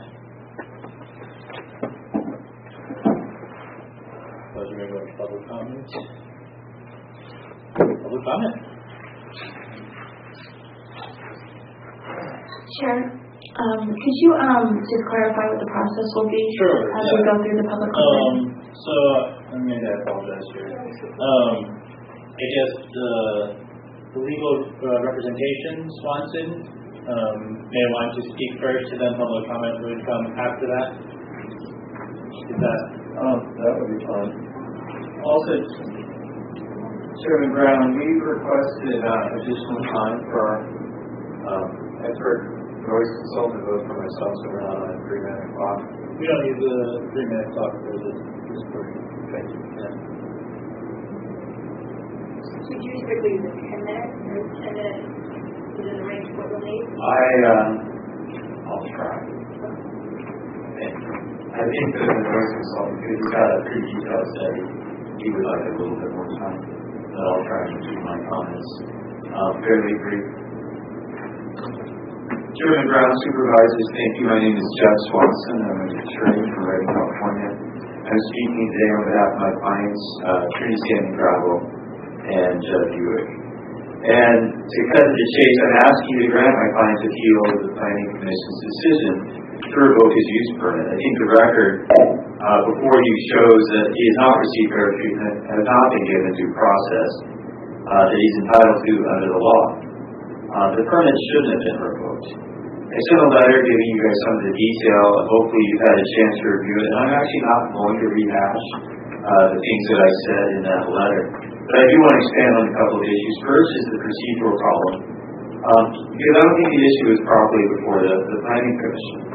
Trinity County Code Section 1732070 states the conditions upon when a use permit may be revoked. And it says, only under the following circumstances may be modified or revoked. And A is when it's modification request by the property owner, which is actually what started. This is what my client did shortly after he bought the property. He asked to amend his use permit, to modify the use permit. Subpart B says the planning director may set a hearing for revocation or modification. Now, if A or B happens, then under subpart C, it's the Planning Commission that conducts the hearing and comes to a conclusion. That's the Planning Commission's authority. So, for use permit revocations under the Trinity County Code, the planning director is the one that's supposed to initiate the hearing. That's not the Planning Commission's authority. It's not their job. That makes sense. They're not the ones that are out there investigating. In fact, they probably shouldn't be out there investigating, because then that starts to suggest a bias. So, it's up to the planning director. And in fact, subpart B specifically states, when in the discretion of the planning director, a use permitted by a use permit is being conducted in a manner detrimental to public health and safety or in violation of permit conditions, the planning director shall set the hearing before the planning commission. That's your process. That's the law. It was not followed here. The planning director didn't exercise any of her authority, any of her discretion to set this matter for a revocation proceeding. There was no determination by the director that there was a threat to public health or safety or welfare, or that there was a public nuisance, or that serious permit conditions were being violated. She visited the site on numerous occasions, as she said. The closest we got, we never got any finding, no statement, no notice of violation from the county after my client purchased the property in 2018. And I don't believe there was ever one issued prior to that. The closest we get was an email from the director that said there's noted ambiguity in the wording of the permit, the same thing she's talked about today, and that the county has received many complaints about the operation, particularly truck traffic. And as to those complaints, I think if you go through the staff report from March, you'll see that many of the complaints were investigated and turned out there's no basis for them. The director was working with my client to amend the use permit. She didn't notify us that we were in serious violation. She didn't identify any specific violations. There's been no notice, no code enforcement, nothing happens. Nothing in the record suggests that a planning director came to the conclusion that the use permit was conducted in a manner that warranted revocation. And here we are. So what is clear from the record is that this decision to revoke was brought by the Planning Commission. A hearing was requested by the Planning Commission on the request, on the motion of Commissioner McIntosh. Someone who, given his wife's very public opposition to this operation, should never have been on the dais in the first place. He had an actual conflict of interest and a very apparent bias against the project. The minutes from the October meeting even note, he recognized, oh yeah, there's a conflict of interest, but I think I can be fair and impartial, and I'll put my personal feelings aside. He stayed in his seat for the entire active part of the hearing, and then he ultimately made a motion to set a hearing for revocation. I think what happened here is precisely why the procedure in your code was developed and why it makes sense. It puts the decision on whether to initiate use permit revocation at the discretion of the planning director. If the director investigates and learns the problems, she can initiate the revocation or modification. Again, that's not what happened here. And as a result, the county's process was not followed, and it led to my client's permit being revoked. California case law stands for the proposition that a county's deviation from its own mandatory rules violates due process. These rules that I just read to you are written in mandatory shall language on how things are supposed to happen. I think this is also a case of, and it's already been suggested, selective enforcement. Clint Robinson, the prior operator, never had any problems. He never had any actions taken in. He was the owner who had the slide material brought in. And we heard that was an emergency situation. I think that was entirely appropriate. Yet the presence of that slide material is a tremendous source of complaint. All of the 125 trucks or whatever it was a day bringing that slide material in is when you started seeing complaints from the community about the truck traffic here in 2017. Again, this is stuff that happened years ago before my client ever bought the property. Yet after he purchased the property, after he applied for a use permit amendment to correct the problems that he noted, he ended up having his permit revoked for many the reasons for predating his own ownership. So did the county treat these two operations the same? Are you investigating other mining operations the same? There's another issue in subpart 070 of your code, and that's a notice required. It says when you're scheduling a hearing like this, you're supposed to send notice like you normally would under 17.34, which is you mail a notice to all the owners within a certain range of the property. But there's a specific provision for these kinds of hearings, and it says, and in addition thereto, and I'm quoting, notice shall be given to the owner of the property upon which the use is conducted.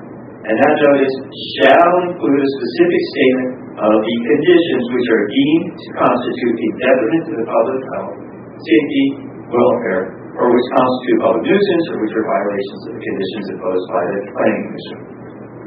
Mandatory language, precise language, that's in your code. We didn't get a notice. We checked our records. Unless we really missed everything that should have been mailed to us, we don't find any evidence that the county sent any written notice complying with that language. They did get an email from the planning director on February 11th that said the use permit is going to be, the hearing will occur on March 11th for consideration of modification or revocation. I don't think that complies with that notice requirement. The staff report for the March 25th hearing, which came out just before it, I don't think that even does. It doesn't list all of the things that the purpose for the hearing, the reason for that revocation hearing. It identifies a bunch of public complaints, but I don't think that notice complies. What I'm seeing is a planning commission who I think you heard earlier today, has a tendency to do things that are maybe a little beyond their authority. And I would assert that what we saw in this instance is a similar occurrence. They took on this matter on their own, driven by a commissioner who appears to have been very biased, whose wife was very active opponent of this project, initiates a revocation hearing, and then proceeds to revocation. One of the things that makes it clear that they were looking for revocation, that March 25th staff report. Director Hunter made it really clear that the staff, at least, was recommending modification. That's what we had applied for. They came up with specific ways, specific recommendations to correct some of the ambiguities in the use permit, to correct some of the problems. That's what we had applied for. She even came up with a new condition 17, or suggested in the alternative and enforcement agreement, which would be something very appropriate, which should have been in there from 97. And it hadn't been, it was left out. The recommendation was, let's modify this thing, let's fix these problems. I think that Mr. Kovac also recommended modification. The comments show that there was practically no consideration of modification at the hearing. The Planning Commission's clear and obvious goal was to revoke the permit. Come hell or high water. That's what they wanted. They had an angry community, and I get people living with this and having concerns about it. I bet, especially in 2017, that was a miserable experience, having all those trucks driving by. But I don't know Commissioner McIntosh. I wouldn't know him if he was in the room standing right next to me. But what I do know is that appointing commissioners are not supposed to use those appointments to further their own written interests. The law says a strong personal animosity towards a project or the receipt of information about a project may be a disqualifying source of bias when the Planning Commission is sitting in a quasi-judicial capacity. And that's what this was. It's a revocation hearing. That's a quasi-judicial proceeding. That's why we have conflict of interest rules. We have rules against bias. There are procedural rules that I've already discussed that are supposed to be and were not followed. It's to avoid the misuse of the position of the power of being a planning commission and make sure citizens are treated fairly. Think about it for a minute. You have Doug here. He spent $700,000 to buy this mine site for the property and for the use permit. Their plan was to keep the operation going, to employ people in Trinity County. They were trying to be responsible members of the community. So I will tell you, if we got a complaint that we tried to address it, we slowed our trucks down, we offered to put signs, speed bumps, all of this kind of stuff to address these concerns. They imposed their own mitigation measures to reduce noise levels, and I think we'll hear about what the noise levels are today, according to objective county standards. They wanted to be sure they could process the slide material from the compounds. And then when they wanted to provide for a reclamation plan that right now doesn't account for that. There's not enough money in a reclamation plan, I covered that in my letter, to deal with that big mountain. You revoke his permit, the mountain stays. Instead of all of this, they get railroaded by a planning commission that was based on revocation. Cheered on by a community. Even their application to amend the use permit, that application where they're coming in saying we need to correct things, one of the commissioners cited to that as evidence of why there should be a revocation. Like, you come to a problem, you buy a problem, you try to fix a problem, and someone says, see, you're in violation because you're trying to fix a problem. So now it's your turn. As a governing body, you have the power to fix mistakes, to direct the staff and planning commission to fix those mistakes. And that's why we're here. My client's very interested in doing that, in working with the county, in working with the community to ensure that the project can operate with as little impact as possible. He won't make everybody happy. I don't think anybody pretends that that's what can happen here. But we actually have a clear path forward to allow this project to continue to operate and to minimize the impacts. My client's applied for a use permit. DFW has already given you a list of concerns and recommended modifications. March 25th staff report listed modifications. The major problems, noise and truck traffic. Noise, I think we can address. Truck traffic, I covered that in my letter, but I just want to hit on that. There were findings. One of the findings was about truck traffic. 4 of the 6 trips were empty trucks driving to the project site. Empty trucks driving to the project site. You know, in the director's October 21st email to my client, she said that trucks driving to report to work are not mining operations. Condition 5 says that there shall be no material hauling. An empty truck going to the project is not hauling material. It's an empty truck. It's a truck going to work. And yet, every one of those trucks is also cited as an example of how the condition was violated. That's one of the issues that I think the Director Hunter's pointed out. There's ambiguity. If an empty truck is a violation, then let's address that issue. But I think that making it a violation, when that conflicts with the plain language of the condition, trucks that are hauling material is what's prohibited. I think that's an exact example of why we need to clean these things up. This is a case where the county should have been looking to amend the use permit to address the ambiguous language. Instead, we got a revocation that accomplishes none of the county's planning goals. It deprives my client of fundamental vested rights. It's not a situation where he's being denied a request for a permit. He's not coming in and saying, hey, can I have a permit? He had a permit. He paid nearly $750,000 for the property and the use permit, only to have it taken away the whim of a planning commission based on many unsubstantiated community complaints. Those aren't necessarily evidence. People can get up and say anything they want. You have to look at the evidence to support what's underlying. There were 2 verified instances of trucks hauling materials during that prohibited window. Well, let me summarize. The county gave no notice of violation, made no effort to amend the use permit to address what the planning director called ambiguity in the wording, conducted a revocation proceeding without complying with the Trinity County Code, under the leadership of a commissioner with an obvious bias and conflict of interest. So was the revocation proceeding conducted properly? No. Was proper notice given to my client? I don't think so. We certainly can't find a copy. Was my client given due process and equal protection under the law? No. Did the planning commission make any real effort to modify the use permit? No. Did any commissioner with a conflict of interest accuse themselves? Yeah, Commissioner McIntosh did on March 25th, after the entire public hearing, or most of it, had been conducted, after he got to question staff, after he got to raise issues, and then finally on the advice of council decided to step down. I'll suggest if he's stepping down on March 25th, he should have stepped down in October. He shouldn't have been the one making that motion. There's your bias. Do you think any fair-minded person looking at these facts and exercising their own independent judgment would conclude that revocation under these circumstances was appropriate? I don't see how. As a result of a seriously flawed revocation proceeding, was my client deprived of fundamental rights? As he was. So I'm asking each of you to consider, because that's what we're here for today. Was the decision to revoke fair? Was it unbiased? Was it consistent with county plan law? Was it the right thing to do? Unless you can answer yes to those questions, I think you should grant our appeal. I'm asking, my client is asking, that you overturn the planning commission's decision.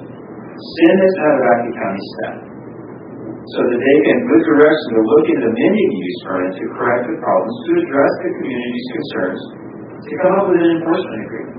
We're open to that. We're willing to do that. We've been trying to communicate. We've had very little luck in communicating with staff on this. Supervisors, you have to make hard decisions, especially when it comes to land use. You've done that too on other items. You always have to balance competing interests and the follow the law, especially when someone's coming in and asking for a use permit. And this cannabis thing, I'm glad I don't work in that area. I don't begrudge you any of that. This isn't one of those hard decisions. The decision to issue a use permit for the Smith pit was made back in 1997. That was the hard decision. That right that was granted by that use permit being issued is long vested. This appeal, to me, is simply a question of right and wrong. I think the revocation decision was wrong. I think the process that got it there was fundamentally flawed. I think the evidence supporting it was not adequate. We're simply asking you to do the right thing and grant this appeal. Thank you. I would like to have Mr. Waller come to do his presentation on his noise study, which addresses noise impacts and noise levels at the property.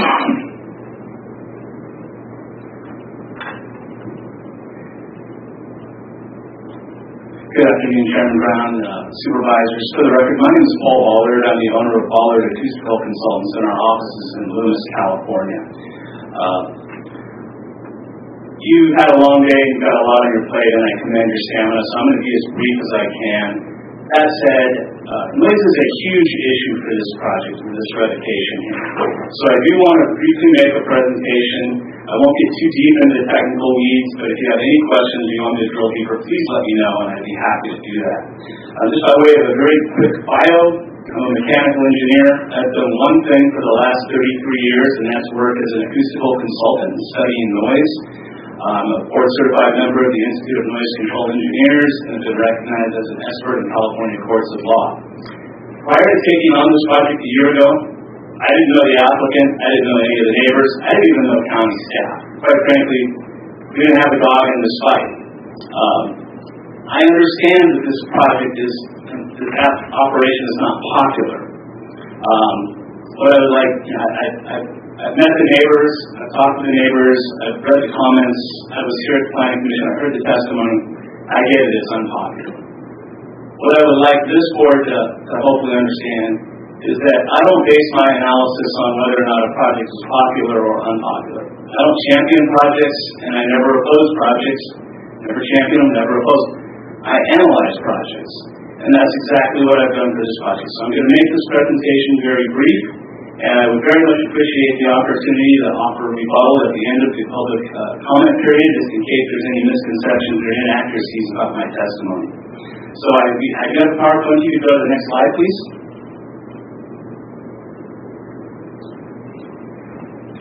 I can't see my own slide from there, so I'm going to bring up mine here. So last summer, when we were contacted, we submitted a proposal to prepare a noise study. County planning reviewed it. We made some amendments to the proposal. They accepted it. We got involved. On October 19th of last year, after some preparation with the neighbors, we arrived at the site. We had a meeting with neighbors on Sunday, talked about what the monitoring program was going to look like. We set up noise meters at 7 locations to monitor the sound. Those 7 locations are indicated there. You can go to the next slide, please. And I'm going to go through these somewhat quickly. This is just drone image showing the location of the wash plant relative to one of our microphones, which was located on the site, distance of a couple hundred feet. And that microphone ran continuously during our testing on that morning, that Monday morning. And that microphone and sound level meter were time synchronized with all the other sound level meters, with the intent being to identify when changes occurred at the plant site, how do those affect noise levels in the community? Could we draw a direct correlation between the increase there and the increase in the community? Can you get the next slide, please? That's just another photograph of the view indicating that the microphone that was located on the plant site had a clear and unobstructed view of the wash plant, and also had a clear view of the front loaders operating on the site. The next slide, please. This is just a photograph of us placing our equipment at the 6 locations in the community. All the equipment is state-of-the-art, certified to be in compliance with national standards. It was all calibrated in the field using industry standard techniques. So there's really no question as to the accuracy of the measurement data. You can go to the next slide, please. So some of the things that we heard about from the neighbors the day before the testing were things that bothered them or that were of concern to them, one of which was they dropping of the rocks onto this grizzly bear. So part of our analysis on that morning was doing specific noise measurements of the rocks falling on the grizzly. Next slide, please. Another was backblading operations, where the front loader drops the bucket and scrapes in a reverse direction to sort of smooth out the area, the work area. That was one of the things that was raised as a concern, so we very specifically included that in our analysis. Next slide, please. We got multiple pass-bys of front loaders moving rock from one part of the site to another because that's an integral part of the operation. Next slide, please. We gathered data on the excavator moving from point A to point B to where it would be conducting work. Next slide, please. We got noise level data of the excavator actually in a stationary position moving rock from one site to the next. Next slide, please. And again, this is just another photo that shows an overview of the noise meter that was fixed at that location. Can I get the next slide, please? So the question is, what are the standards? The county's general plan has two very specific noise standards that are applicable to this project. The project only operates during daytime hours between 7 a.m. and 7 p.m., actually it ends at 6 p.m. And so the evening and nighttime standards don't come into play. The two standards are, during any given hour, if you average the noise that's received at a sensitive use, say a neighbor's property, that average noise from this operation cannot exceed 55 decibels. Plain and simple. Also, at no time during that hour can the maximum noise level from this operation exceed 75 decibels. So those were the two focal points of our assessment. If we could go to the next slide, please. So what did we find out? And this slide is hugely complicated, so I'm not going to go into it in tremendous detail.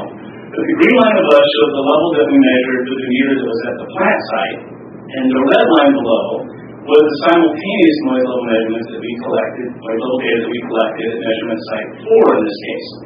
And as you can see from the very left part of the screen, that morning a loader took cobble and dumped it into an empty trailer, which is something that I'm told occurs very infrequently. But on the left, you can see by the circle there that that maximum noise level, that red line, exceeded 75 decibels. That is an exceedance of your county standard. If you move to the right, you can see that there was front loader operation, that bigger circle. Those levels at no time did the maximums exceed 75, and in fact the averages were even down in the acceptable levels. Those red averages that you see there, that's the data that we collected at the neighbor's property. As you move further to the right from that, you can see when the wash plant turned on. It's pretty flat up at the top, the green line. When the wash plant is being fed with material, it generates higher levels, and when the material runs out, the screen deck is still shaking, it just isn't having material going over it. That's when the level dipped, and then it came up again. So we got very, very good data on the wash plant. Unfortunately, that morning, the wash plant broke a bearing and was only operating for a couple of hours. But while it was operating, we collected comprehensive data at these 6 locations in the community, including the school site. So, go to the next slide, please. This was measurement site 5, which was actually not the closest site to the mine, but the loudest, because it's up on a hill and it looks down on the site. There isn't any intervening topography. The wash plant at this location, I identified it as being in excess of your county's noise standard, the 55 decibel average. Can we go to the next slide, please? Oh, maybe one more? There we go. So as a result, I compiled all this data from all the different locations, and I said to Mr. Buick, I said, you've got some problems, and you need to implement some mitigation measures. And I just want to skip through them very quickly. So you got to pick your hours of operation. He said he's committed to adhering to those hours. So make sure your things are lubricated. He says, we already do that. We're going to make sure it continues. I said, equip all of your mobile plant equipment with acoustic growler-type backup warning systems rather than conventional backup beepers. He didn't even have to do this. That wasn't the cause of the exceedance, but I said, do it anyway because it will reduce annoyance in the community. He did it. I said, you need to suspend acoustic curtains around your wash plant because the wash plant is too loud. He said, I'll do it. And he did. So, and one final thing, came up with the approach to when you're going to load cobble into an empty trailer, you're going to put down a layer of sand first so those large boulders aren't hitting an empty trailer. It's going to be dampened by landing on sand. So my point here is, as soon as I made Mr. Buick aware of these issues and these exceedances of the standards, he immediately took steps to remedy those. So, if I could get the next slide, please. That one was a duplicate. You can go one more, please. Okay, so we returned to the site following his erection of the noise barriers around the wash plant on March 2nd of this year. You could go to the next slide, please. And these photographs show the barrier that was constructed around the screen deck, the noisiest component of the wash plant. You can go to the next slide, please. While we were there, we also collected additional data of trucks being loaded and unloaded at the project site because we need a little bit more data in that area. You can go to the next slide, please.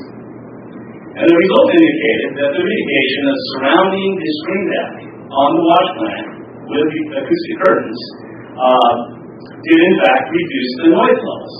This is data that we collected at measurement site 4. Admittedly, it wasn't the noisiest site, But when we extrapolated that data out to Site 5, which was the noisiest site, scientifically concluded that that site was then in compliance, whereas it was not previously. And that's a very important distinction. You can go to the next slide. So, after all this, at the revocation hearing, there was considerable discussion made about, well, what about the trucks passing the school site? We had to analyze that, and that was included in our noise analysis that you have in your packet, and concluded that the noise levels were well below the county's noise standard within the school through modeling. But we hadn't actually measured it, so we returned to the site on June 18th, just a couple of weeks ago. You can go to the next slide. And we conducted pass-by tests with an aggregate truck, 18 pass-bys, 9 in each direction, 10 of the truck loaded or unloaded, 10 with the truck fully loaded with aggregates. At a range of speeds, we had a radar gun there, as you can see, and we collected data right in front of the school, at 2 locations in front of the school, to determine how loud are those trucks when they're passing. We want to know. You can go to the next slide, please. Those 2 circles there that you can see represent the locations where the measurements were. You can go to the next slide. I know I'm going quickly. That just lays out a little bit of the information. Speeds range from 20 to 40 miles per hour. Incidentally, the truck driver refused to drive the truck any faster than 40 miles an hour, saying he wouldn't do it, it was unsafe on that curve. And so the maximum speed we were able to test was 40 miles an hour. Next slide, please. So here are the results. And this just represents the first 15-minute period, and I'm going to spare you the whole 2 hours of data. But the shaded area where the miles per hour is shown indicate the actual test truck pass-bys. So you can see they generated levels in the 65 to 70 decibel range maximum as they passed. The blue and the red lines represent the noise levels that we read simultaneously at the 2 sound level meters. And they were very similar, as you would expect, because they were the same distance from the road, just at different locations in front of the school. A car with a loud muffler went by that was actually louder than the truck pass-bys. And I should note that human nature is such that when you see someone wearing a vest and pointing a radar gun at you, you slow down. So a lot of the cars that passed during the survey slowed down, and we would have probably read higher noise levels for the non-truck vehicle pass-bys than we did had they not seen the radar gun. You can go to the next slide, please. More data with different speeds, different configurations. You can see the areas that aren't shaded. Well, those areas are just regular cars passing the site or trucks. And the final slide that has some test results. Again, we very precisely measure this. We know exactly how loud those trucks are, loaded, empty, uphill, and downhill, at a range of speeds. Next slide, please. We tabulated it. We came up with the minimum, the average, and the high levels. The maximum noise levels range from 65 to 81 in front of the school. You can go to the next slide. We got into the analysis. So we said, how do you convert those maximum noise levels to an evaluation of whether or not those truck noise levels are in compliance inside those classrooms? So we looked at the absolute worst case operating day of their 2020 season, where they had 126 heavy trucks passed in a single day. We broke that down to 12 heavy truck pass-bys in an hour. We did a worst case assumption that they were passing at 40 miles an hour. And we also did a very conservative assumption that the school is only providing 20 decibels of noise attenuation from outside to inside. The reality is it's probably closer to 25 or 30. I looked at the school construction. It's not an old school, it's modern construction. We computed an hourly average noise level inside the classroom of 34 decibels based on all of these conservative assumptions, including 126 trucks going by in a day. The typical number is about 10 on average. Your noise standard is 45. It was a full 11 decibels below your county's noise standards, which is huge because the decibel scale is like the Richter scale, it's exponential. So there was absolutely no evidence of any exceedance of truck noise levels inside the classroom. So that brings me to my final point that I want to make, and that has to do with interruption of classroom education when trucks pass by. You might say, well, sure, the average is maybe okay, but what about when those trucks come by? It interrupts education.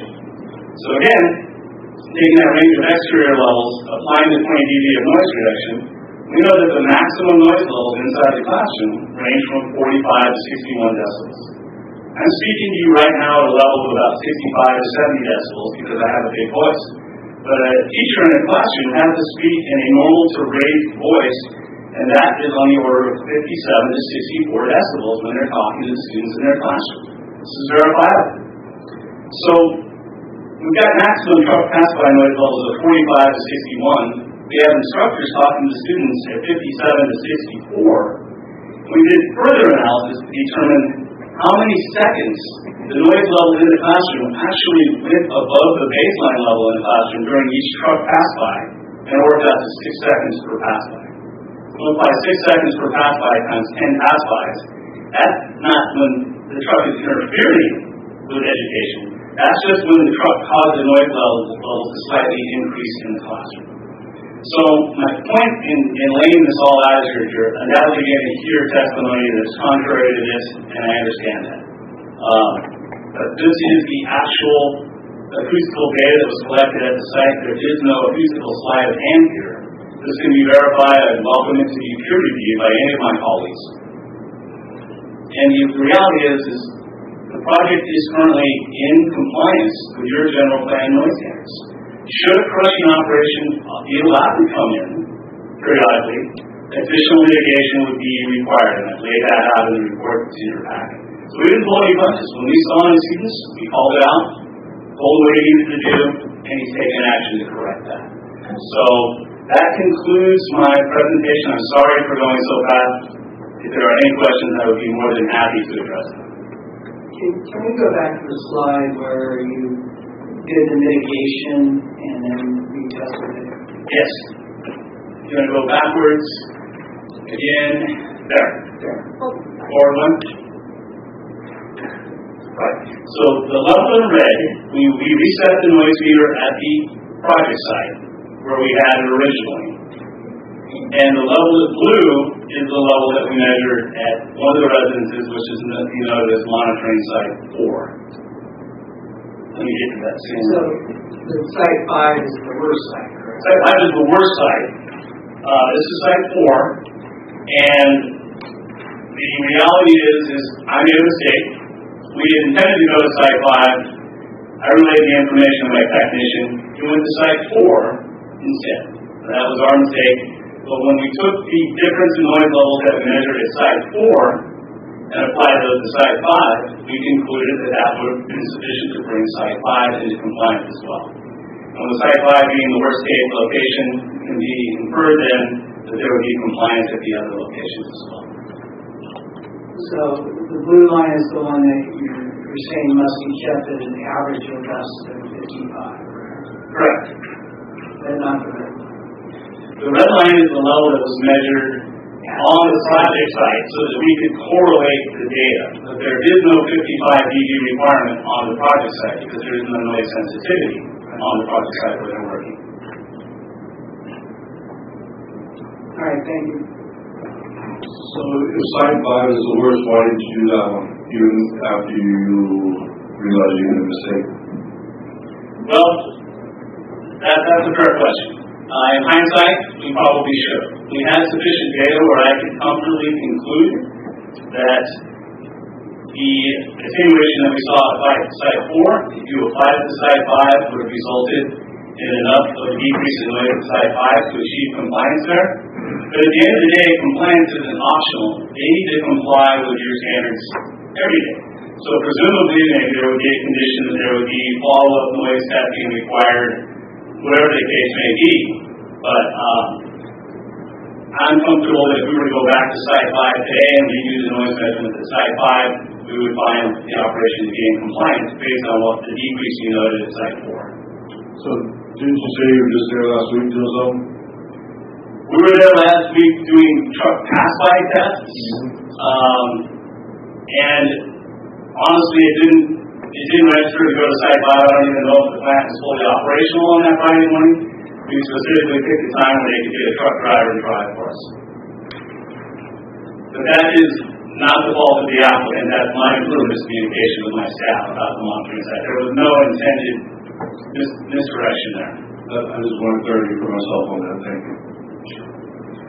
Very good.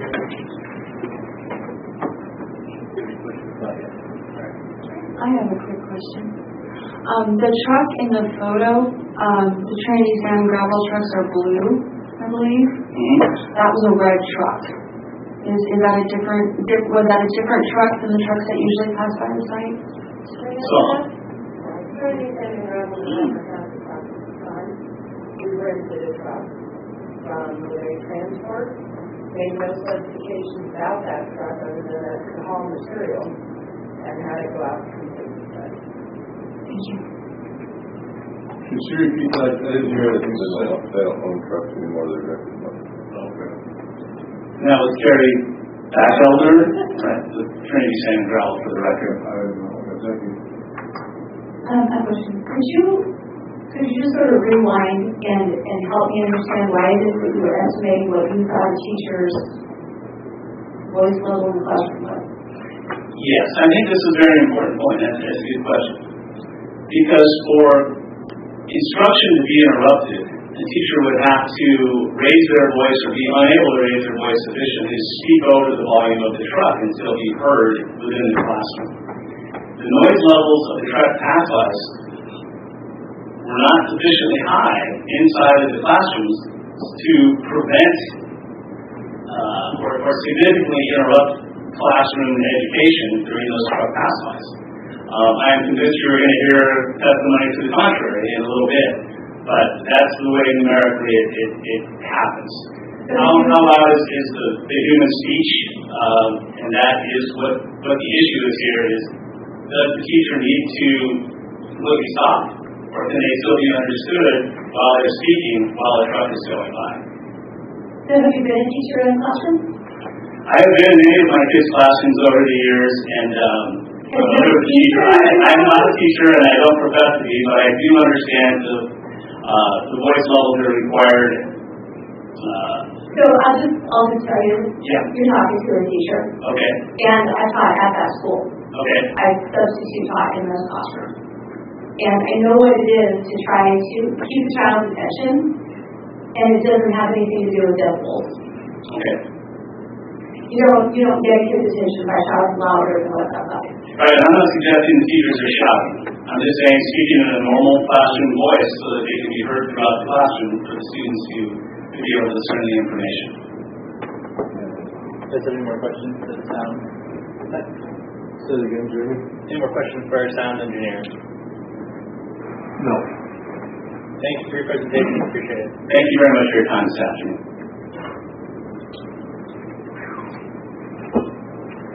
Margaret, I imagine the board has other questions for the mine owner.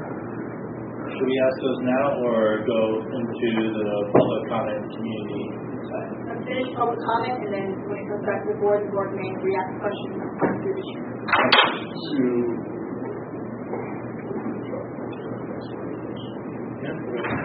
Margaret, I have a question. Are we comfortable with the Dustin McIntosh situation and non-biased bias idea? Are we good with that?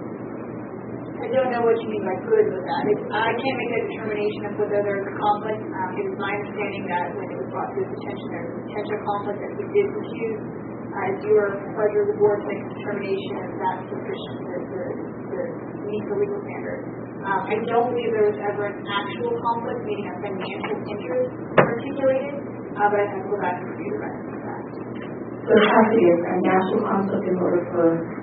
No, there's multiple types of conflicts. Financial conflicts under Government Code 1090, and those would be an automatic refusal. When you're dealing with other conflicts such as bias or preconceived notion, those have more flexibility to make a personal determination, and those would have a different standard of review. So my understanding is there's no 1090 violation. Again, I'll have to review the record to confirm that, but based on his relationship with his wife who was advocating, he felt that it was appropriate to step down and did at that point. Understandable. So the same thing happens with Jeremy when he has a financial conflict. He must leave. Correct. So he has 1090 violation. And I don't think that has any financial I am not aware that. I don't know the proximity to the thing. That would be a potential, but I don't know that. Thank Thank you. And can you also speak to the due process? Which portion of it? I heard two due process arguments made. First being notice was not provided. Again, I will have to go back and review the record, but I will note, as your deputy clerk has pointed out as well, that our code does have a provision that regardless of the proper notice that this proceeds forward, and that would not constitute grounds for appeal. So that issue, I believe, is taken care of. The other issue is related to who has the ability to bring this matter. I would defer to Director Hunter as to whether it was brought forward to the board correctly. I'm not aware of that. Is there another one with, I'm sorry, I'll let you. I was going to call the code review. Oh, okay, that's right, I didn't want to interrupt you. Okay, the other one that was mentioned was the reference to modified use permit. That would be the one I'm asking Director Hunter to review as well, because she would be the one that would have that determination of how the request was changing and whether it was appropriate. Margaret, is it accurate that Commissioner McIntosh is the one that made the motion to move this forward to a verification hearing? I read the minutes from October 8th. That is my understanding. So that's clearly did not recuse off of that. I do not believe you were accused of the first meeting. I believe it was the second. Now, I did not attend the first one, so I'm not aware, but I did attend the second one, and he did recuse at that time. Were there any other commissioners that were opposed to looking at this item? I wasn't there. So one planning commission meeting I ever missed, and it's that one. Good, so you can hear it here. I feel really sit on the panel, so appreciate it. Any other questions quickly from the board? Otherwise, we're going to go. There was the question that the planning director is the only one capable to bring them forward to the verification hearing. Jim's looking it up. Okay, that's what we're looking at. We want to make sure we read the entire code section before you render an opinion on these topics, because sometimes when you read further, there's excepts or meetings or however. So while she's looking that up, I just wanted to state something. There's something about trucks going by loaded and unloaded, which has to do with noise. I'm sure it has to do with child safety. I'm sure if you get hit by a loaded truck or an unloaded truck, things are not going to be in your favor as an elementary school student. So whatever verbiage comes out of this, for the safety of the children, I think loaded and unloaded should be identical. For noise, that's one thing, but for safety of the kids out in front of that school, doesn't matter how much is in the truck. Does the JC community have one person they want to delegate to respond? Do you guys all want to make public comment, or do you know? I'm here on behalf of the school. Do you want to start it off? If you like, I'll start it off. Whatever you guys prefer. And what we all need to do is just 3 minutes, so you're good speaking for, Longer than 3 minutes? Longer than 3 minutes, but hopefully not much longer. Perfect. This is a letter from my board and school site council that I'll read today, and I submitted earlier, but just to make sure you have it. I want to make clear she has extra time because she's representing the community. Well, he represents the school. I think we can write it. I'll talk fast. 3 minutes for everyone will get the same amount. So if you give her more, then everybody gets it. I'll talk really fast, and I'll use my teacher voice. So we don't get a 10-minute community representative time slot. We'll just let you guys go, and I think we'll be fine. There's not too many people, so I don't think anyone can talk for an hour, multiple people. So. I just want to make sure it's fair. Yeah. Okay, because that would be pretty unfair. Okay. Alrighty. So I'm Christine Camara. I'm the superintendent of Junction City School. And I know there's been a lot of discussion in the room regarding different owners of the pit and different people on the planning commission and even the supervisors. I happen to be one of those people that happened to be in Junction City School before the Smith pit ever began. So I have a box with me of all of the original documentation, and there have been complaints from the very beginning. So just for the record, as you supervisors know, I try to summarize all of my documentation and give you kind of a timeline of things from 1995 until now. And there was formal complaints and written comments from Junction City School to the Planning Department or the Planning Commission May 23rd, 1995, July 23rd, 1997, June 4th, 2018, September 30th, 2020, October 8th, 2020, March 22nd, 2021, March 25th, 2021, and April 8th, 2021. Those are just the formal letters and correspondence, not even all of the official complaints. So I just wanted to back up and let you know that it has been going on for a long time. The concerns have been the same concerns. Back in 1995, when I started at the school, I had the pleasure of knowing Jim Smith, who brought this project to our school board and talked to all of us in the community about his intentions for the reclamation project. And I was very interested. As a new young teacher there with an environmental studies degree, I wanted to know all about it. And I've been paying close attention since then. There were only a couple of you in the room. I mean, Ando was a 7th grader living across from the pit at the time. And Keith, I think you were making wine in Trinity Center and Coffee Creek. And there are a couple of you here. But there is a lot of history that has been documented. And I'm really sorry that the current operator didn't do his homework before he bought the pit. So I'm going to read the letter that I have from our school site council and school board. Dear Honorable Supervisors, the Junction City Site Council and District Governing Board is urging you to uphold the decision of the Trinity County Planning Commission to revoke the permit of the Smith-Taylor's project, currently operating as Trinity Sand and Gravel. The Smith-Taylor's project was originally approved and permitted as a reclamation project. In 1995, our school community expressed its concerns regarding the project because of safety issues, truck traffic, noise, and dust. The Planning Commission assured our community that there would be conditions of approval to address our concerns.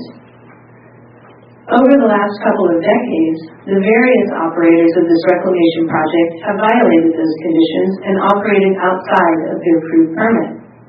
Recently, the current owner, Trinity Sand and Gravel, has turned this reclamation project into a for-profit business enterprise with total disregard for the health and safety of the students, staff, and families of our school community. What is most concerning is that Trinity County has allowed the various business operators at the Smith Pit site to violate the conditions of the use permit for decades. Trinity Sand and Gravel has violated the conditions of the use permit more than any other operator. Despite the countless complaints, there has been no enforcement to ensure that the operators of the Smith Pit were following the conditions of their permit. Although the Planning Department was aware of the many violations, there were no citations issued. Trinity County has neglected their responsibility to ensure the health and safety of our students. There have been numerous detailed complaints submitted to the Planning Department from the school and our community. However, only a few of those concerns were formally brought to the attention of the Planning Commission. It became our community's responsibility to inform the Planning Commission of the various violations. We have voiced our concerns regarding Trinity Sand and Gravel's operations at the Planning Commission meetings on October 8, 2020, March 25th, 21, and April 8th, 21. Although we were dissatisfied with the Planning Department's assessment of the operation, we are very pleased with the Planning Commission's decision to revoke the use permit on April 8th. Since that decision, our students have noticed the lack of disruption from the trucks. Let me just talk about the trucks real quick. The trucks that Trinity Sand and Gravel have been using are much louder than the truck that was used to do the sound study. Much louder. And when I stood there during the sound study with the tech that Mr. Ballard sent and the truck driver that was contracted to do that noise assessment, and they both admitted it was a 2019 truck built to be muffled, to muffle sound. The truck driver explained all of the different parts of the truck that would make it more quiet. It didn't allow the truck to kick into jailbreak noise. It was much more quiet than the trucks that have been used regularly for Trinity Sand and Gravel's operation. When their trucks pass the school, it is incredibly loud, and the windows on the classrooms on the Red Hill Road side shake. I just wanted you to know that. But since the decision of the Planning Commission to revoke the permit, the kids and all of us have noticed a lack of disruption from the trucks. They can now safely ride their bikes and scooters to school. They're finally allowed to walk from school to our local range hall to participate in community-based classes, and they can even walk safely to our local market. The children of our community deserve to move freely about our neighborhood, and they deserve to be safe. If you overturn the Planning Commission's decision, you will be allowing dangerous semi-truck traffic along our students' route to school. You will impede the only route we have to evacuate our students and community in the case of an emergency. You will allow the noise and rumbling of the truck traffic to disrupt our students' learning, and our community will be exposed to the dust and degraded air quality from the operation. If you have any concern for the safety and well-being of our students and community, you will uphold the decision of the Planning Commission to revoke the use permit of the Smith Tailings Project and end the operations of Trinity Sand and Gravel. Thank you. Can I ask you a question? During this just a little testing last year, with COVID being part of the school year, there was no after-school sports or anything like that. We didn't have after-school sports. So, say in a different year where you will hopefully have afternoon sports, how would you monitor in, basketball games, track? I've been to everything there. How do you figure that in? Since they're fairly random schedule, come and go. It seems like it would be a really hard job to get this right, to keep the trucks and the children safe, and the parents people showing up and leaving. It's already tricky because since 1997, when the permit was first issued, in fact, it's since the early 2000s, we've had a morning program that starts at 7:30 in the morning so that our working parents can get to town and to work by 8 o'clock. We have many kids who participate and get dropped off at 7:30 in the morning. And our school closes on a typical year at 6 o'clock. We have an after-school program that starts immediately after the academic day ends, and then the after-school program starts. So we have kids coming and going to school from 7:30 in the morning until 8:30 when the academic day starts, and then as soon as school gets out, which is 3 o'clock Monday through Thursday and 2 on Friday, that kicks right into our after-school program, and kids are leaving school. Parents are showing up, and kids are leaving school up until 6 o'clock. And I also want to mention our high school students who get dropped off at the drop-off in Junction City right across from the Grange Hall at about 3:45, and they're walking past our school and down Dutch Creek and Red Hill Road. So there are also high school students on the road. Does that school day get any longer with track, basketball? It does when we have away games. In some games, it just depends on how long they go, or if we have A and B teams. But that can also extend the day past 6 o'clock easily. When practice will typically end by 6 o'clock when we're holding practice, but games, we can't control how late they go, and sometimes they go till 7 or after. Thank you. Any additional questions? Thank you. Thank you.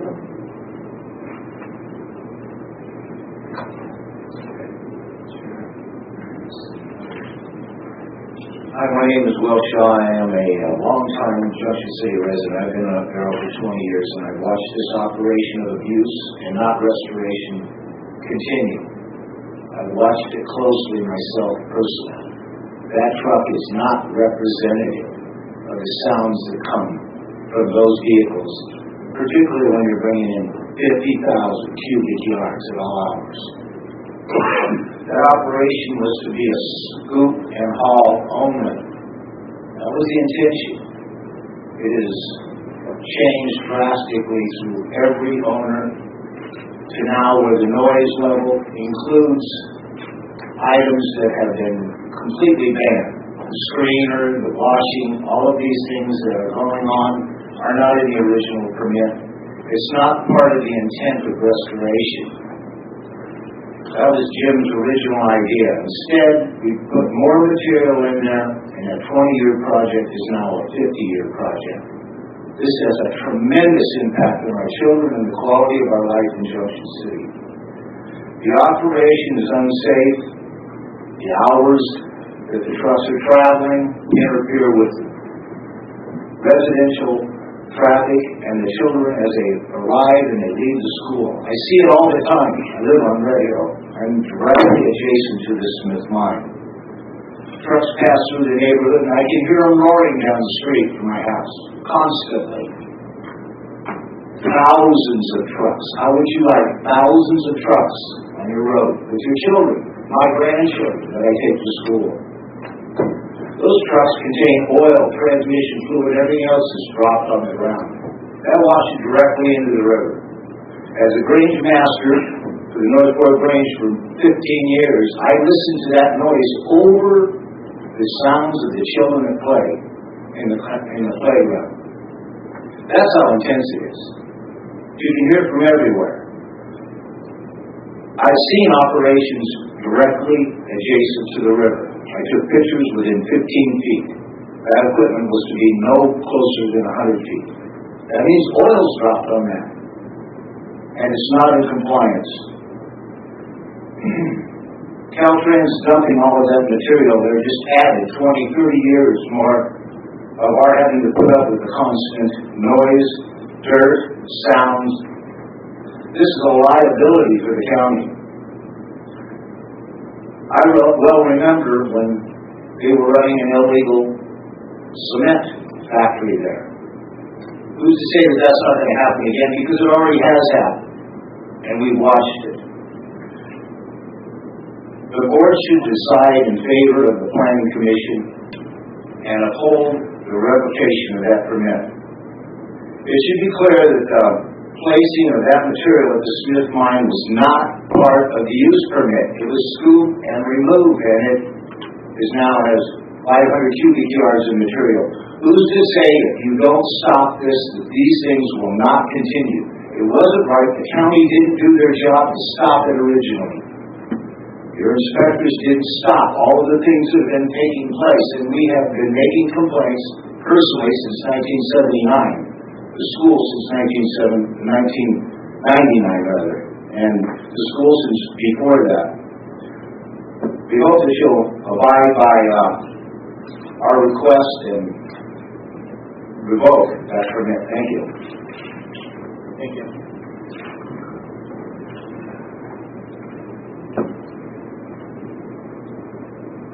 Greetings to you all. My name is Michael Bien.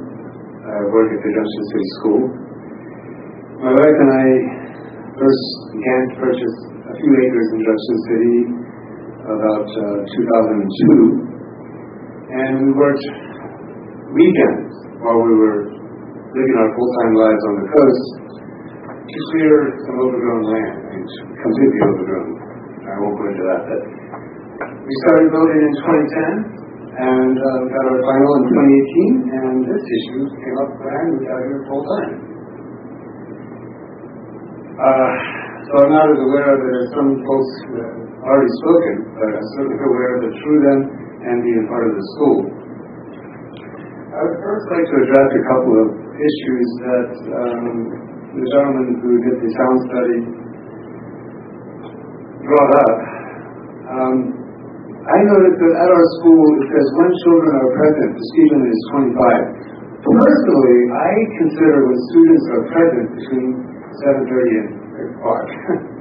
And so when we say a 40-mile-per-hour truck has a low decibel rating, I would like to know what a 25-mile-per-hour truck with a jake brake, what the rating would be there, because I think that's the appropriate speed going by a school that's in session. And also, in regards to the classroom and the newness of our school and the decibel reduction due to the newer construction, I don't think that takes into account fair weather days when we have windows and doors open. Okay? And that's at least half of the school year during a reasonable year. So I also had it prepared. I'm a little awkward with public speaking because I've never really done it. So I'm going to read from my notes here. Forgive me for not having more eye contact. I noticed that Judd Buick, the owner of Trinity Sand and Gravel at Chairman's Project, has requested the Board of Supervisors to modify or overturn the Planning Commission's decision to revoke a conditional use permit, which was issued in 1997 for the sole purpose of reclamation restoration of that 3-parcel area of the Trinity River in Junction City. And I would like to note that the Planning Commission and the Planning Department still, as far as I know, are advocating for the revocation of that permit. The conditions of that permit were simple: reclaim and market the tailings, returning the river bank to a more natural state, after which the terms of the conditional use permit would be fulfilled and the permit no longer valid. It expires by its own usefulness and therefore unusefulness when the material is gone. Not meaning to downplay the other environmental and human health issues that have been brought up, this is the only consideration needed in a decision. Were these conditions followed faithfully for the purposes stated in the conditional use permit? It is obvious that they were not, and that the previous and current owners of the business had and have every intention of turning the site into an industrial operation equipped with rock crushers and a cement batch plant. At least that seems to be the current belief among most of the Junction City residents who are opposed to this. To that end, the previous owner even underbid on Eagle Rocks, according to information that I have heard. I don't have the documentation of it. Eagle Rock supposedly bid on the Caltrans Big French Creek slide material to have that dumped there. Eagle Rock is in Junction City. It is not in a residential neighborhood. It is nowhere near a school. Unfortunately, it is right across the street from Slattery Gulch, and I don't know that their conditions are being so close in proximity.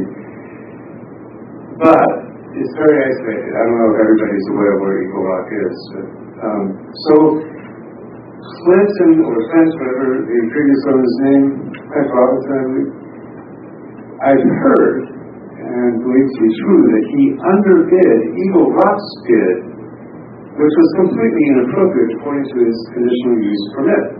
He had no right to even accept material, and yet he underbid Eagle Rock to get the material there in order to prolong his business interests. This site's current operations in a rural residential area next door to an elementary school and on a federally recognized wild and scenic river, in my view, needs to be shut down for good due to the gross noncompliance to the original intent and terms of the conditional use permit first granted. Please do not give it a new term or conditions to further degrade our lives in Junction City. Thank you. Thank you.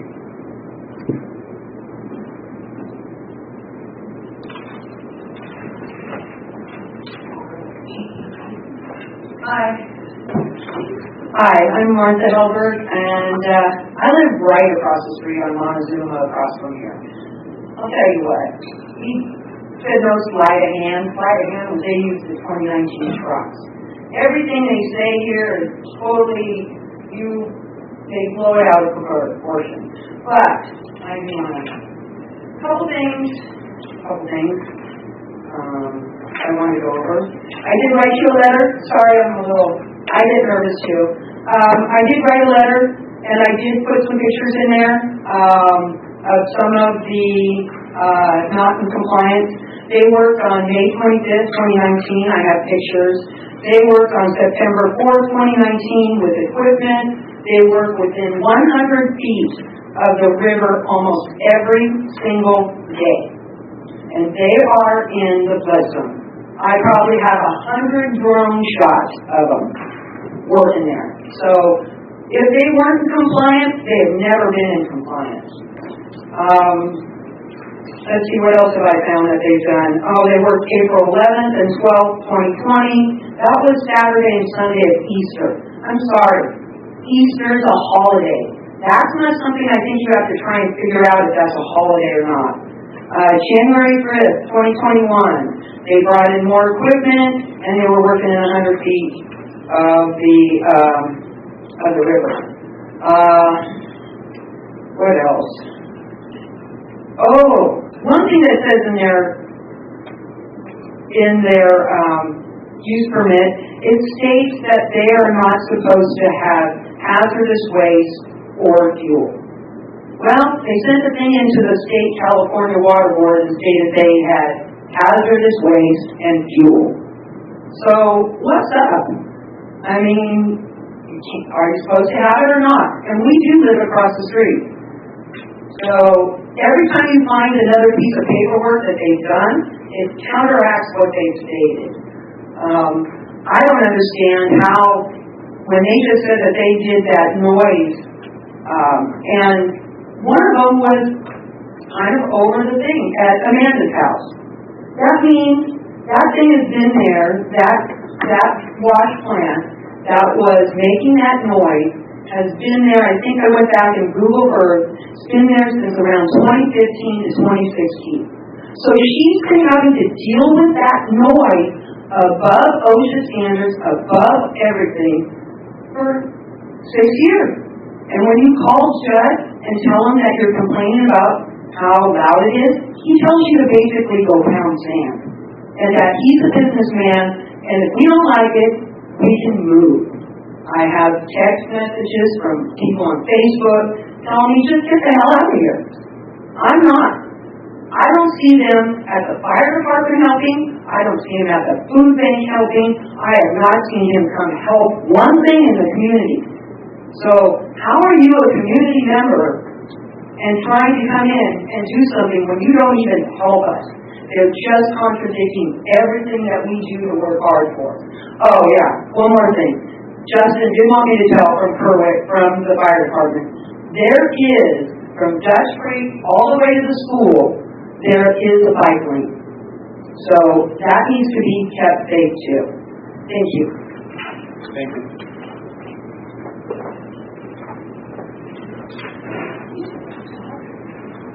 Good afternoon, Ms. McIntosh, Junction City.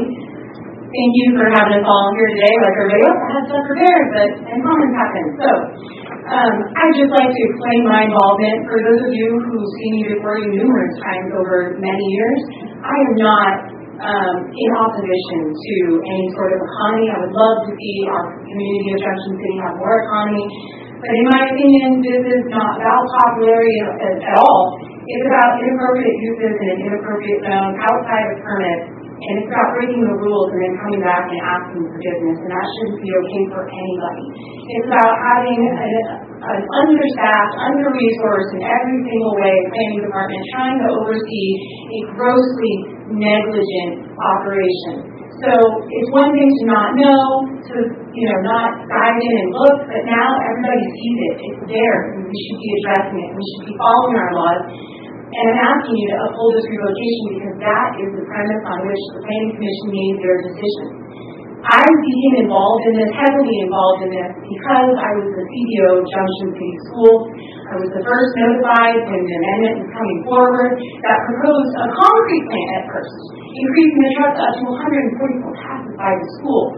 My board was outraged, and they tasked me with finding out everything I could about this. I did public records requests. Margaret Long is the one who gave me back the request. These aren't just unsubstantiated claims. This is documentation from the Air Quality Control Board, from our own county, all across the board. This was never supposed to be housed in DOT. Ever. It's a conflict of interest. It does need to go back. It was never an emergency to bring the material that came in 2017 to this site. And there was other bids. So yes, it was an emergency. There is no emergency contract. There's nothing out there that trumps this CUP. is a privilege. We've gone to Mr. Buick in the beginning of this. We tried very hard to have it be a good relation, and might I add, years before my husband stepped up to the planning commission, but he denied that. When we asked him about going on and continuing with Caltrans, especially after he started bringing lead-laden material in that only stopped because the planning commission directed Mr. Tippett to address me about why that wasn't lawful, and then finally it stopped. And I have emails to verify that between us. But I was told over the phone by Mr. Buick, no way, that's my biggest employer. This is just so inappropriate, and I know it's a mess, and I would hope that you could focus today on not addressing, hey, what do we do with that mess? We're going to have a lot of conversations about that in the future, because it's a problem the financial assurance hasn't been updated since 2016, the year before the Big Country Plus. But, you know, and I hope maybe talk to TRRP or somebody, there's got to be somebody that might be able to help mitigate it, but today the question is, have they earned the right and privilege to fly with the same regulating body who is overtaxed? No, they haven't. Please uphold this presentation. Thank you.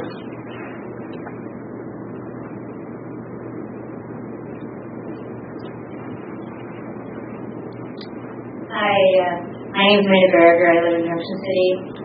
I'm unfortunately that resident at site number 5. And you know, noise is a problem.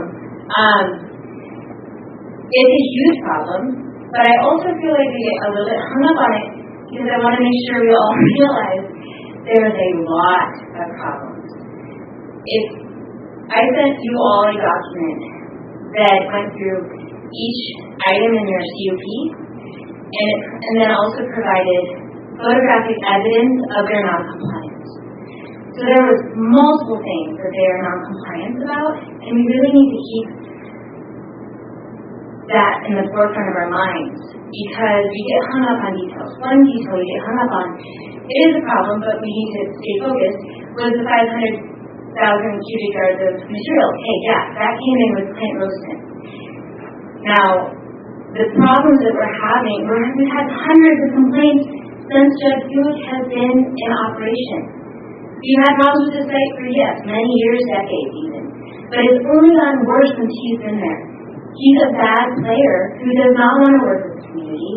We have reached out to him numerous times. In a phone call I had with him in early 2020, I suggested that he work with the community.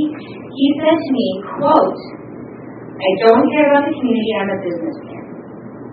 We tried to reach out, and he's, you know, a lawyer and comments today has spoken to the fact that he's trying to work with the community. That's never happened. I also want to refute the fact that his lawyer said that our public comments and our formal complaints that we have made don't constitute evidence. Well, once again, I want to say a lot of the paperwork that we submitted as a community is evidence. It's photographs, we have videos, we have time-stamped events, and it's been documented. Our community has been, I mean, we've all been taken away from our jobs, and I've lost work to focus on these non-compliance issues because our county is overworked and don't have the capacity to actually do that. So our community has had to do their job for them in order to get to this point, to make it known that this is such a problem for our community. Every institution in Junction City has formally opposed this business multiple times. Not just before Judge Buick owned it, but since as well. That's the GOMPA, that's the school site council, that's the North Fork Range, and the Volunteer Fire Department, Junction City. The bike lane that was mentioned, that goes right in front of their driveway. By their own admission, they have said that they have operated up to 126 truck loads across that driveway by the school on a road that's the only egress and ingress for hundreds of residents. A lot of my comments are a little bit scattered because there's just so many issues of this business, and the multiple conditions that they're in violation of kind of span all over the place. So, for example, the scoop and haul operation that it was originally supposed to be, the premise of part of the original permit was that the processing happened at a Weaverville site. Boundary Rule site no longer exists in the business model because it was sold at the time the WS bought property in Junction City. Does this make that permit null and void now that it doesn't exist? It's not a part of the picture anymore, but that was part of the reason the permit went through. It was because of the promise that no processing would ever happen there. Processing is not allowed in this permit. The non-hazardous conditions like setback from the river, why aren't we talking about the environmental degradations that are happening? They're 15 feet from the river all year round. They're supposed to be up to 100 feet for multiple months in the year.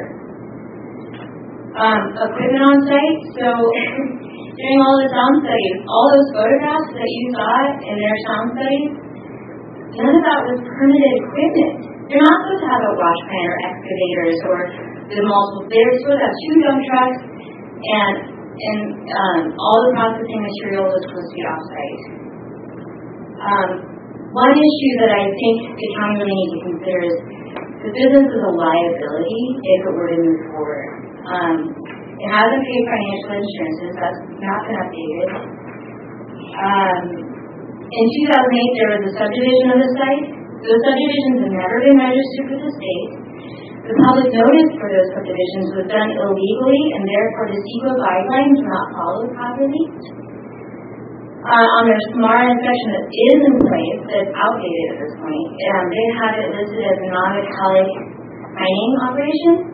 However, on their North Coast Unified Air Quality Management District permit, it states that they have a gold chute on their permit, meaning they are mining for gold, and that they're not paying gold state taxes because it's not on their county SMARA inspection.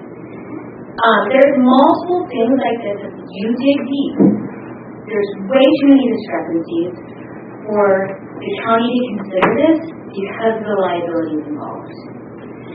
The emergency ordinance that Rick Tippett said was allowed for that material to end up on that site, like this McIntosh said, we've requested public records for that. No one can come up with any documentation and have made that okay. And in terms of the underbidding that Clint Robeson had done to get that material there instead of Eagle Rock was slated to get that material. We have Clint Robeson recorded on a YouTube video from a community meeting. It's on YouTube. You all can watch this. And he stated that he underbid Eagle Rock. So I think that the community of Junction City, I mean, how many hundreds of letters do you need? How many formal complaints do we need to make? I mean, it's been so many that it's overwhelming that our community doesn't feel like we hold any weight. And we continually present hard evidence, photographs, documentation. We've done public records requests and presented that all to you. A lot of that's in your packet. There's even more than that. So please consider our community's needs and our safety and welfare, and also to uphold the decisions of the commissioners who unanimously voted for this, and on multiple conditions. So it wasn't just one commissioner swaying the others. This was such a compelling situation for all of them. So thank you for your time.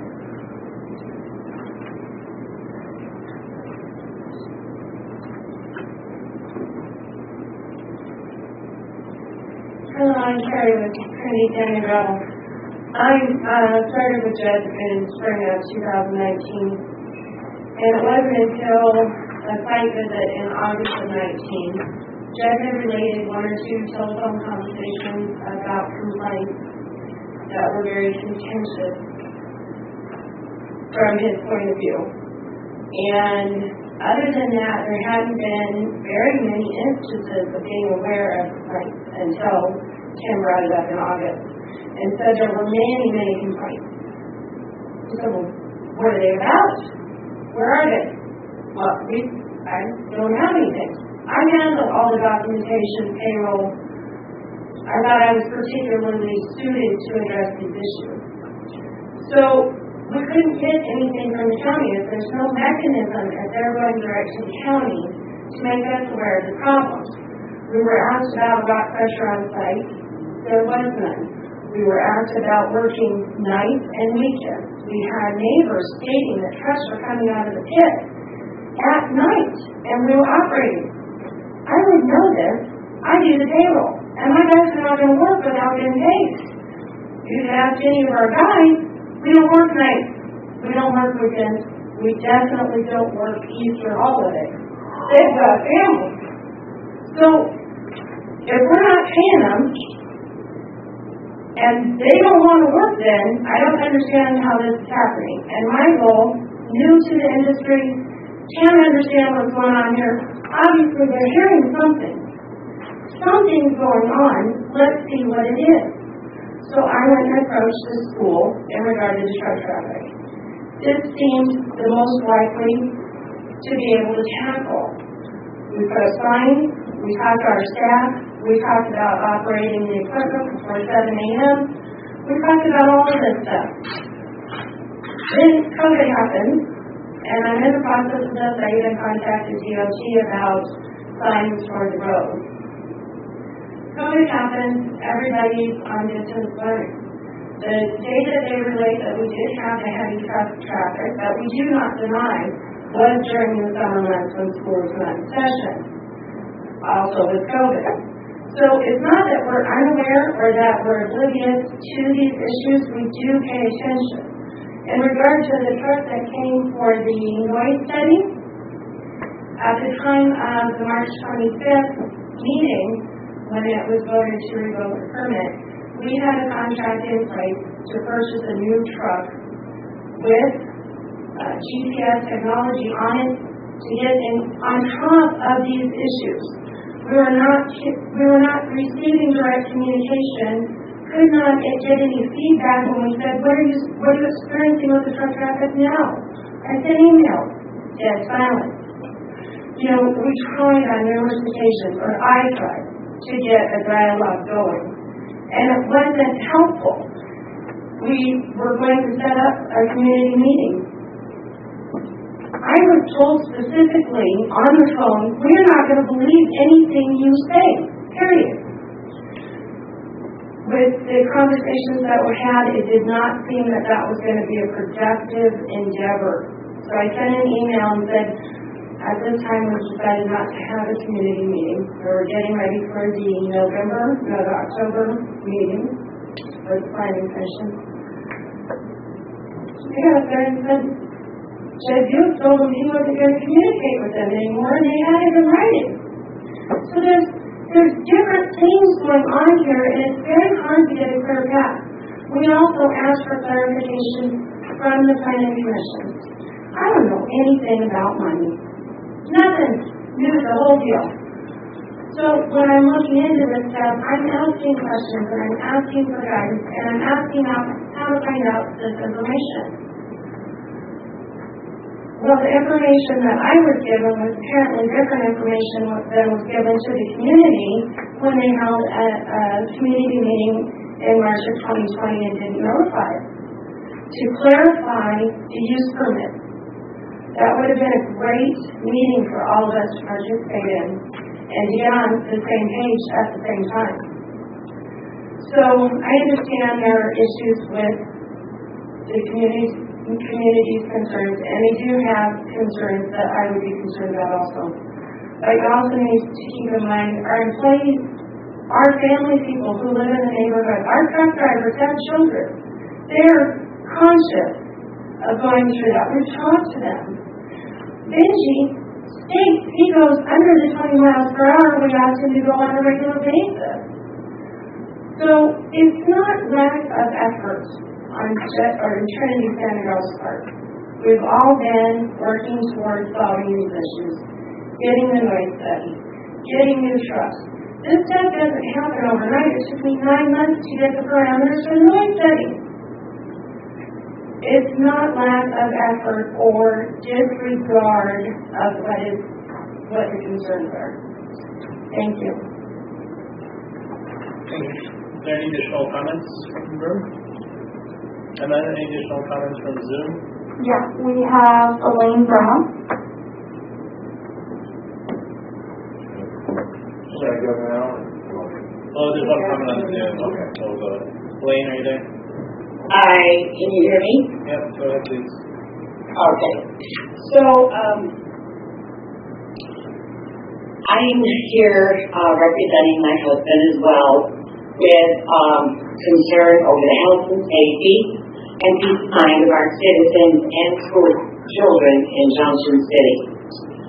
We are appealing to you to take the responsible action for the citizens of Junction City and revoke the operations of the many years-long controversies over the mining activities at the now Trinity Sand and Gravel.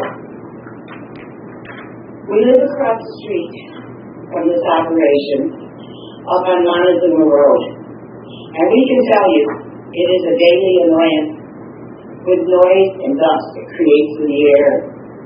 We've only lived here 3 years, but it has robbed us of the serenity we hoped for in our retirement. When you think of it, it's 11 hours a day, 5 days a week, and there have been weekends also noted. And when they bring that rock crusher on the property, it's god-awful. So not only are there toxic elements being dispersed into our air, water, and soil, but they have a long history of disregarding this community's pleas to stay in compliance with their permits. We want them to stop operations and locate somewhere else. There are no other options. The deeper we dig into the consequences of having this business in our residential neighborhood, the worse it looks at every angle. And according to my notes at the last meeting, Caltrans has done a study showing that serpentine exists in the soil on this site in unsafe levels, and that they have also shown that there are unsafe levels of lead in some of the materials on this site. So, when we're speaking of truck traffic, no one has ever brought up the expensive wear and tear the trucks have on our only bridge and entrance in and out of our area. It was not built with this daily parade of trucks in mind, making multiple runs across it. Our engineer friend seems to think this is a dangerous situation and probably not a legal one as well. What happens when it collapses or there is a fire or a medical emergency, or you can't get home to your family, your children? Has anyone thought of this? Maybe it should be added to the long list of things to review before you make your final decisions. I thank you for your time. Veronica Kelly Alves. Good afternoon. This is Veronica Kelly Alves with Douglas City. Not much to say because I think it's really all been said by Amber and Liz. And it's sad that a community has to come to this point to get someone's attention for things that they feel are harming it. And I don't even live in Douglas City. I don't have regular communications with any of those names I just mentioned. But I have known about this particular issue for at least 4 years as I've watched Liz McIntosh at Planning Commission meetings and Board of Supervisor meetings over the last 4 years release the information and talk about all of the detriment that has caused to that community. And the community continues to speak up. So to say that nobody knew or they couldn't know, I'm not even living there and I know about it all. And it comes from just these meetings and from just being aware of the things that are going on in our community. So I strongly urge you to uphold this revocation and support the community of Trinity County that's speaking to you on their own behalf. Thank you. Shannon Willard.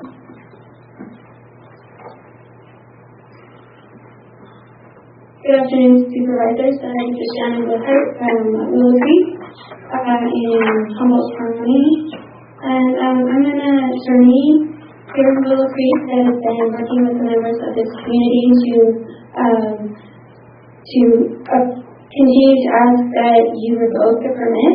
I haven't been certainly since the inception of the complaints on Trinity Sand and Gravel and the earlier operations, but I am aware that they have been going on for quite some time. Trinity Sand and Gravel is arguing that without a violation from the county, that they shouldn't be held responsible, that the Trinity County Sand and Gravel needs the county to tell them they're in violation. Jed Buick arguably has been knowingly in violation.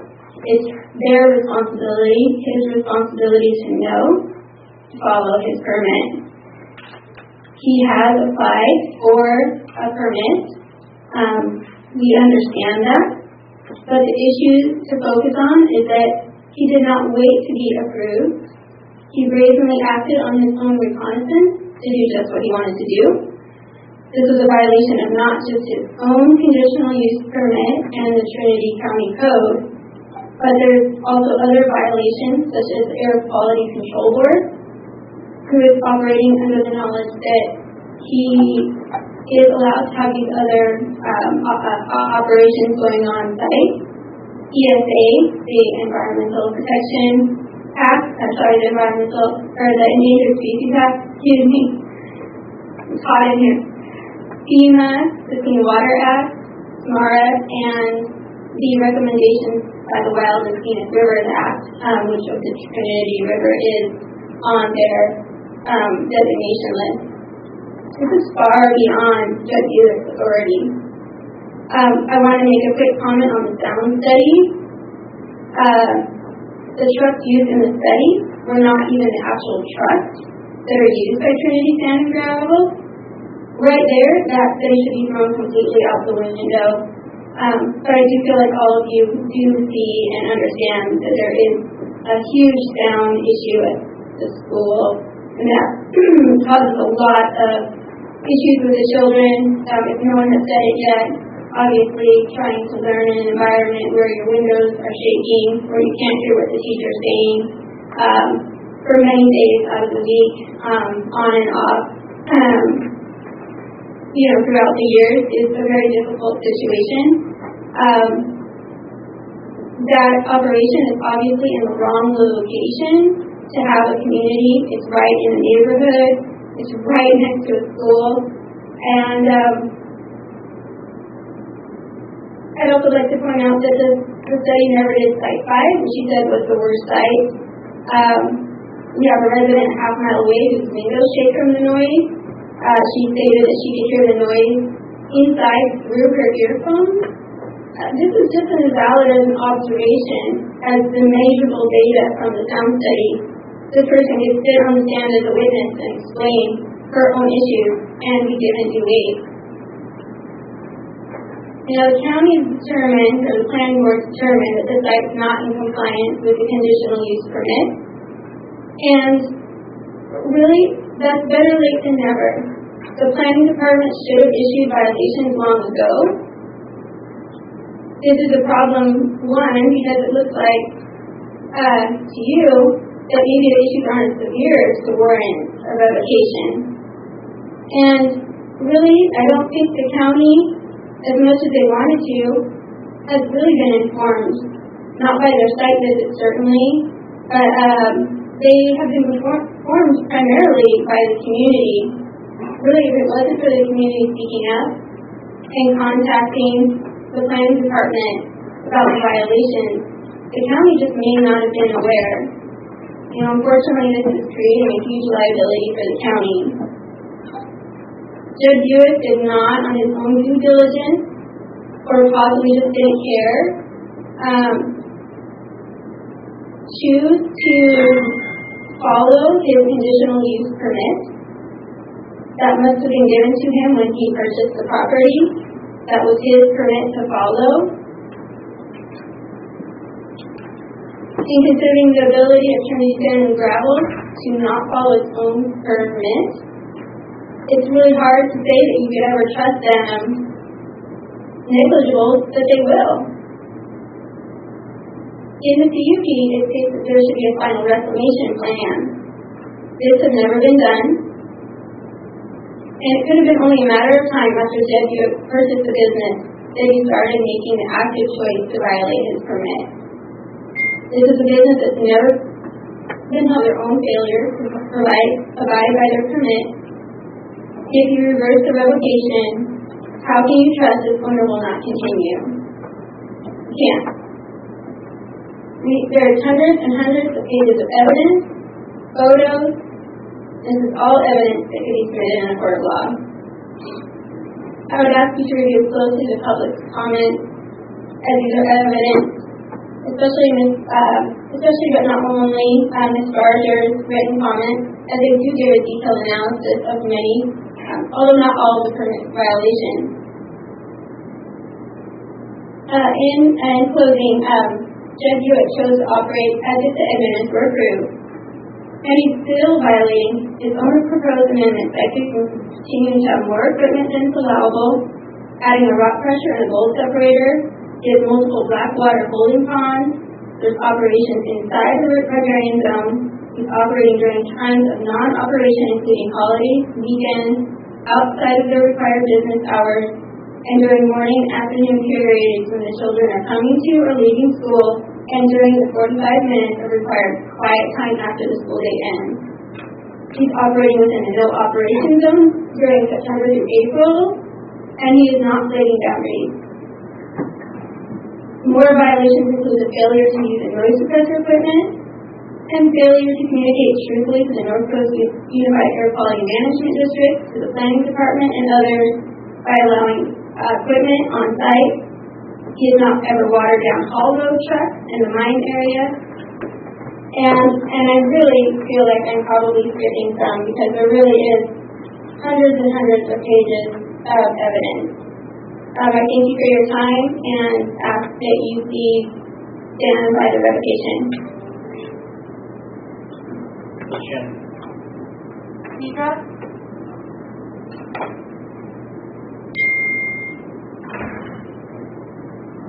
Deidre? Good evening, I guess. Thanks for hearing this item. I live in Junction City with my family, and my children go to Junction City School. They actually ride their bikes to school sometimes. This is obviously a concern of mine.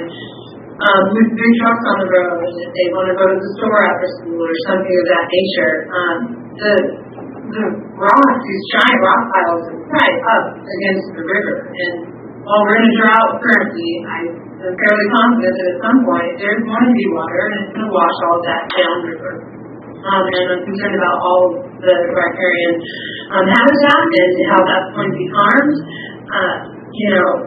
They've been operating well outside of their conditional use permit, and regardless of whether or not planning department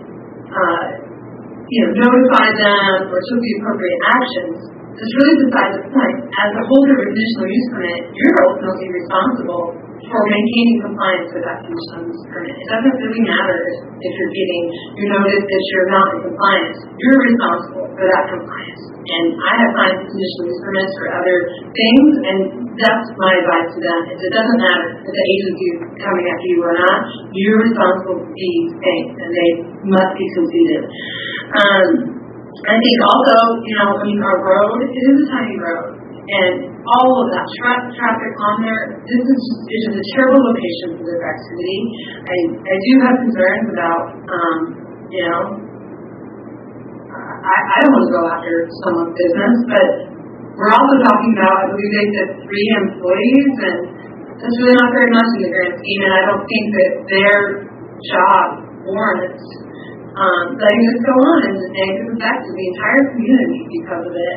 And I think, as our leaders, supervisors, let's come up with some other alternatives to how this could be cleaned up. It's just, if you agree to continue the relocation of that permit, the county is going to have a responsibility to do something about it, and I think you can. You're smart people, you're creative people, so I don't think it should be viewed as an all or nothing here. I think there are things that can be done to clean up that site and to make it better suited for the neighborhood. Thank you for your time. Ross Brown?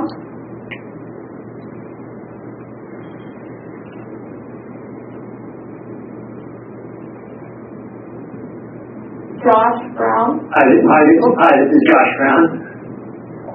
Thank you, Supervisors, for your time today. I live on Hummingbird Road, site number 5.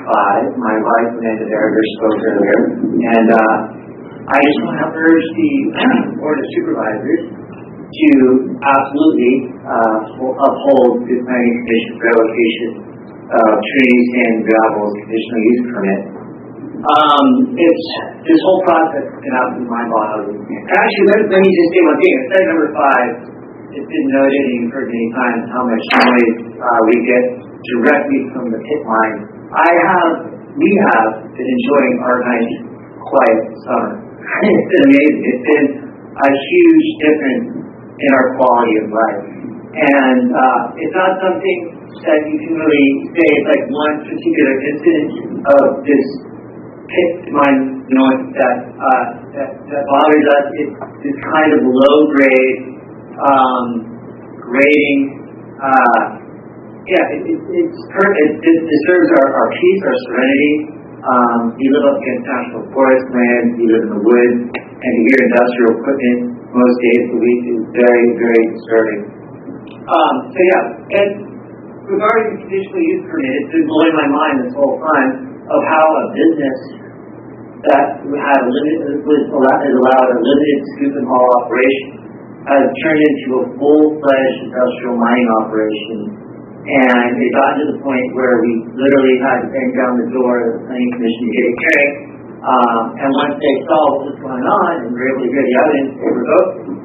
That's called good government. It's called the government coming in and listening to people and looking at the law and looking at the facts and saying, whoa, this has gotten way out of control.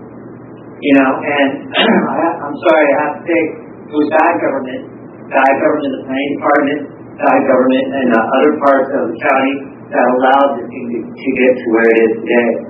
So, I just want to, again, urge the supervisors to please uphold the revocation, maintain our quality of life, protect our school children. And, it's a health and safety issue. And if Trinity Sand and Gravel wants to, continue to operate at that site, they have a whole planning process and new permitting process they can go to while they are shut down to reapply to actually fairly and following the law apply for a permit that would fit the business that they want, and that would give us all the process or the opportunity to weigh in on that. So that is the law. Anyway, thank you for your time. Again, uphold revocation, and thanks. I have no more comments or raised hands.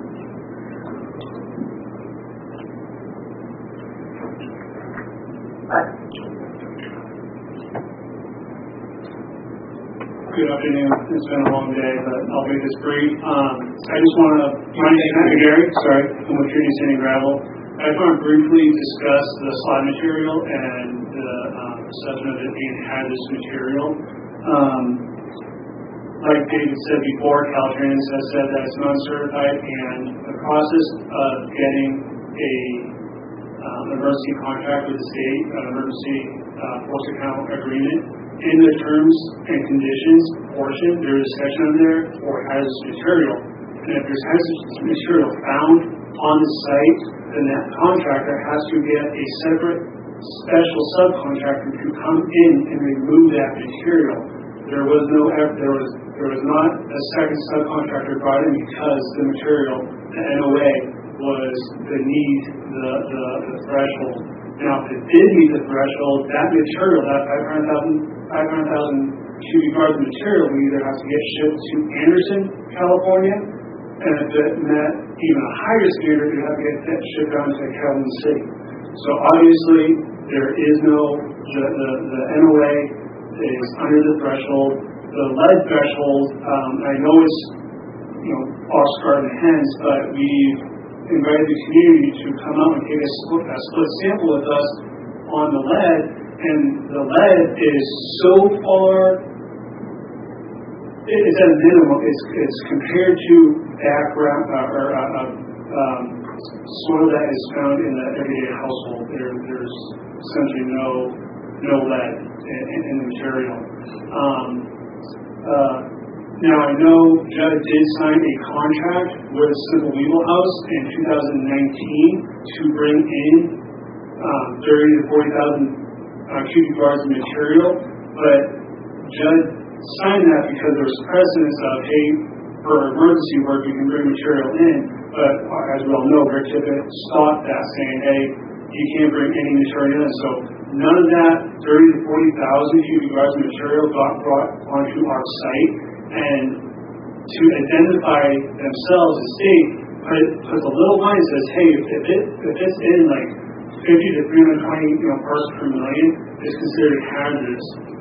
So it's not all 30, 40,000 cubic yards of material. So lead in construction is either usually found in shoulder cracking from previous years of leaded fuel, or most commonly in the yellow stripes that you drive on. So it's not, where that material went, it didn't come to us, but it has actually very, very, very small amounts. But to identify themselves, they put that language in there to cover themselves. So again, truck traffic, we suggested we do truck counts before and after our operation, because we're not the only truck traffic on that road. There are other soil trucks and water trucks that go past. So are they going to be held to the same standards of going past the school? We suggested we can put in speed bumps along the road to mitigate for everyone, to make sure that everyone's going slow on the road. But we've been turned down on those suggestions. So we're just looking for clarification. We greatly appreciate your time. Thank you. Thank you.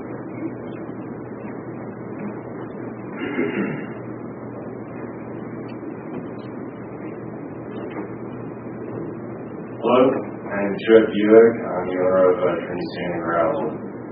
I purchased investigating operations from Clint Robinson in 2018. Immediately after purchasing, we were working on our amendment to amend the current use permit. Our consulting firm, Industrial Resources, worked tirelessly with the county until communication stopped on that.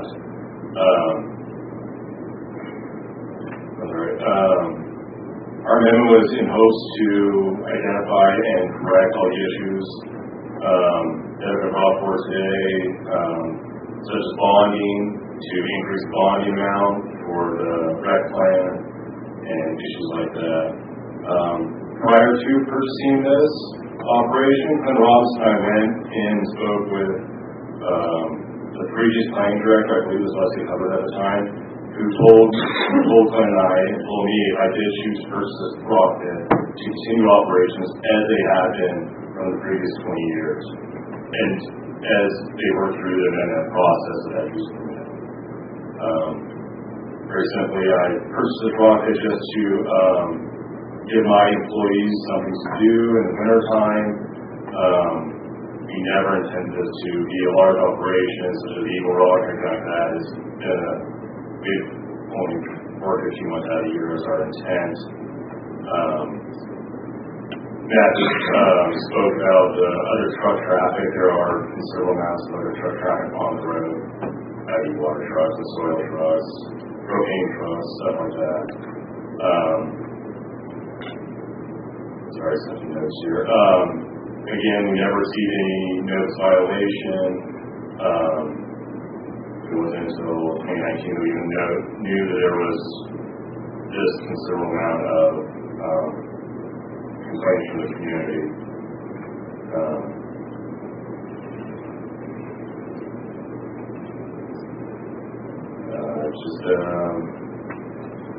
All we want to do is try to process the material and reclaim the site. I just want to make very clear that we are not the former operator, we're not Clint Robinson. Clint did do some things such as bringing us live material that we were not part of. We inherited it and we're trying to clean up the mess. We're a small business. We employ 3 full-time residents of Trinity County. If the revocation is upheld, then they will lose that employment.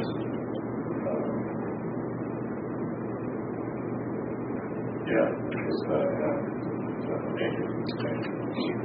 Mr. Pierre, I got a question. Were you aware that the use permit was just a scoop and haul and not?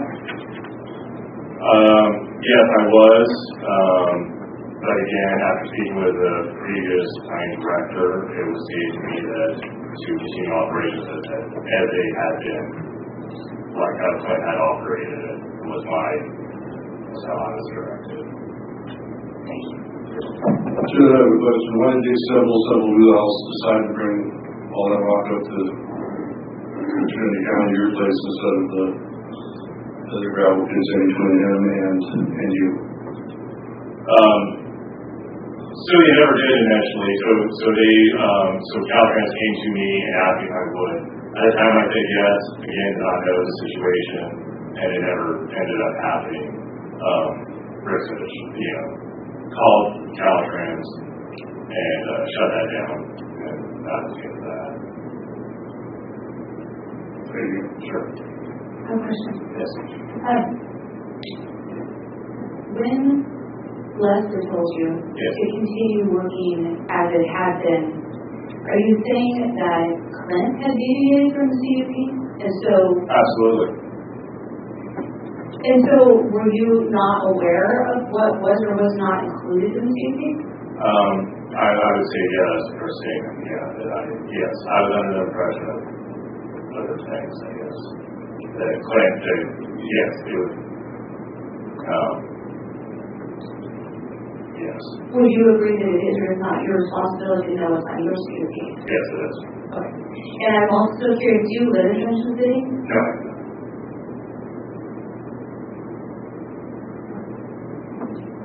Any additional questions?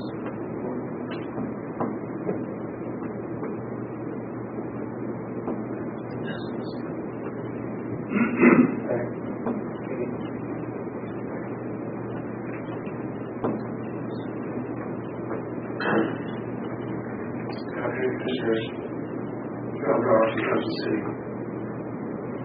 And several commenters have discussed how there are many problems with this operation.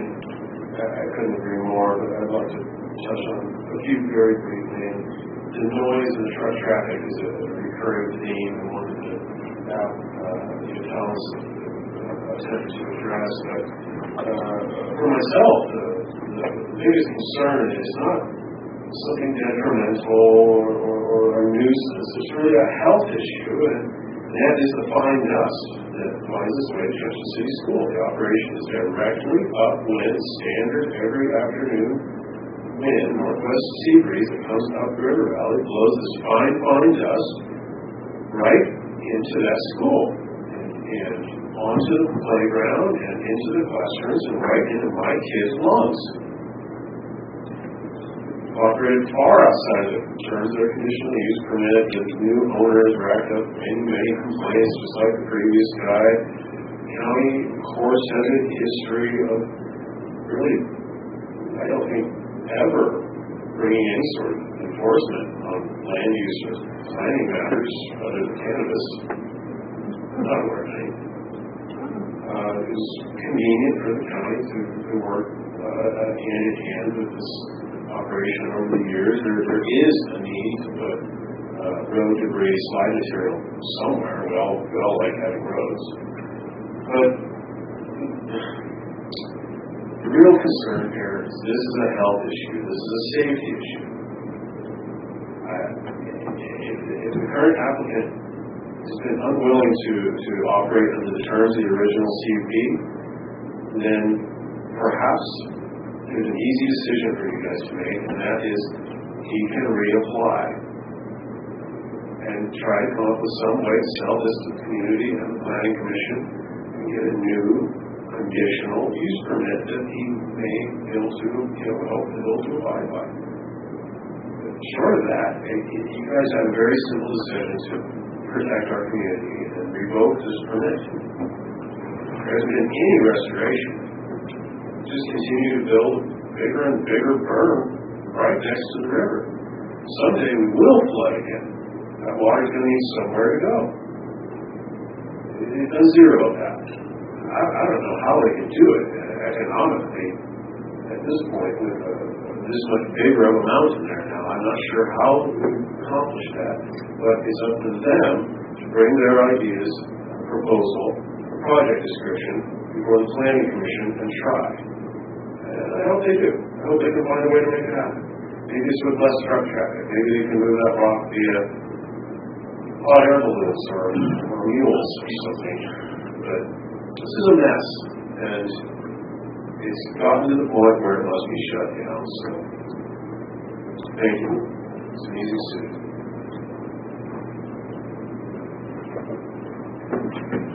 Before the public hearing is closed, there's just two issues I'd like to take very quickly. You had your 10 minutes already. I can't respond to some questions that were raised on this in specific. No. Okay. Thank you.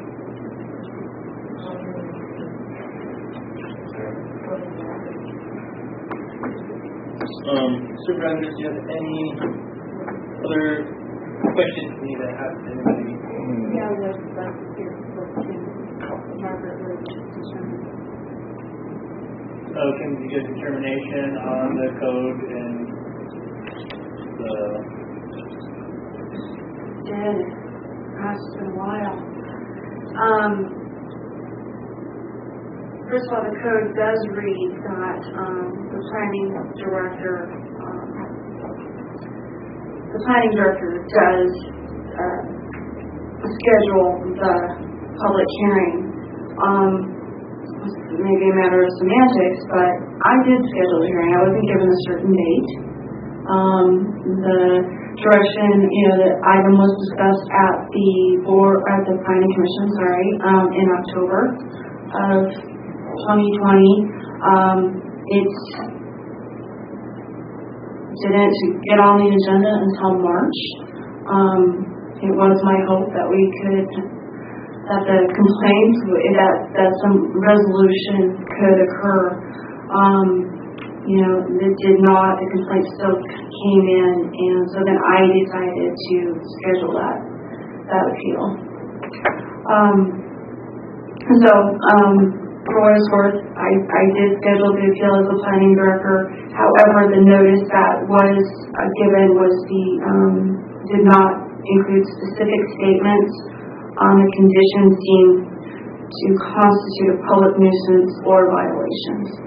And no violations notices were ever given. There was one drafted at one point. I didn't feel it was it was a tough situation, where I was not under the planning department, still is not. However, the use permit is, and there was potential violations of conditions, but no violation notice was ever sent. And again, the notice of the public hearing did not contain specific information to that as required by code.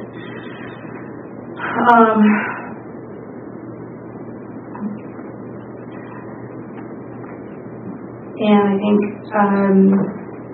Margaret, what else do we find? Anything else? So with that being said, Margaret, are you comfortable with this process into a potential revocation, or would you prefer that the process was reinitiated in a different manner without Commissioner McIntosh's participation? So from a legal perspective, we always like things to be done as clean as possible. I believe Mr. Duncan did recuse himself when he became aware of the conflict, but there could be an argument made that he should have done it at the October meeting. If it were to be litigated and it would be, if the court would determine that there was a conflict, the remedy would be that they would rescind it back to the planning commission to hear it again. To save the time and expense of the county, it may be an option just to do that now, as opposed to having to litigate that issue when we can fix it at this point. Same with the notices, we can reissue the notices and make sure that they're perfect and will be impenetrable on appeal. Okay. I would like a motion to take that route. I would like to ask a question of Director Hunter. One of the issues I've had reading this is it seems like when this process started, the idea was to fix the problem. And somewhere along the line, it morphed into revoking use permit. And I want to know if you actually believe that there was enough effort and energy put into revisiting that conditional use permit rather than just revoking it. Because it seems to me that in the long run, we're a lot better off to have the person that's already there, already involved and already has a use permit. If we can alter that use permit and get the messes there cleaned up, we would be a lot better off in the long run than revoking the use permit and having a giant pile of rock that we then have to deal with. In the floodplain. So, my question to you would, do you believe the planning commission actually made that effort, or did it just go straight to the revoking? No, it didn't go straight to the revoking. And you were on the planning commission for how many years? 7. And I've been here 2. So how long being on the planning commission do you recall when you were on the planning commission receiving complaints about the site? It started from, I don't know what year, I would say 17, 18. For a few years. It was a few years, but it wasn't, it was mostly not complaints. I don't remember hearing complaints directly about Smith Pit as much as the county wasn't addressing it. And so that would be my next question. Do you help, and this could be the market also, how much fault do you think lies with the county in the fact that they weren't operating under their use permit when the county never inspected it since 1997? And that's what makes it so complicated. I think there was negligence, and I think there are multiple issues here. And could the county perform better? Absolutely. But knowing our difficulties and how short-staffed we are in the situation, I don't know. I know I could have probably handled things better, cleaner. It seems to me like the problem here started long before you were here. Before Leslie Hubbard was here. Yeah. Probably prior to Rick. Yes, and I don't think from the comments we received today, absolutely. It was controversial in the beginning. Residents were assured, oh no, this is just going to be, what is it, the scripted mall, thank you. It's going to clean up tailings, it's going to be done in 20 years, or when the piles are gone, no problem. But we heard today that it has been controversial for a long time. But the Planning Commission had heard complaints that increased over time as the frustration of the community increased, and the I want to call it friction almost between what was occurring and the school and the community. It was festering, and by the county possibly not acting on that sooner, it just got to that point where I felt like I'm not sure that can be salvaged at this point, but we can try. We can definitely try. I think sending it back to the planning commission, we have a different planning commission now. That we can give it a go. I do think that's a good idea. However, I think the planning commission may, after hearing the testimony, may have rushed to revocation. As you saw, the March 25th, we recommended modification. Let's give this a go. Let's really tighten up these conditions. Let's do an enforcement plan. Let's give this a try and do the site inspections and closely monitor this and have a plan to do that. That was our hope initially. And I do think there was a bit of shock on the staff. Can I say that? Can I go ahead and say that? When we did end up at the March 25th meeting with direction to come back with findings for revocation. I know I was a bit surprised at the speed that happened, to answer your question.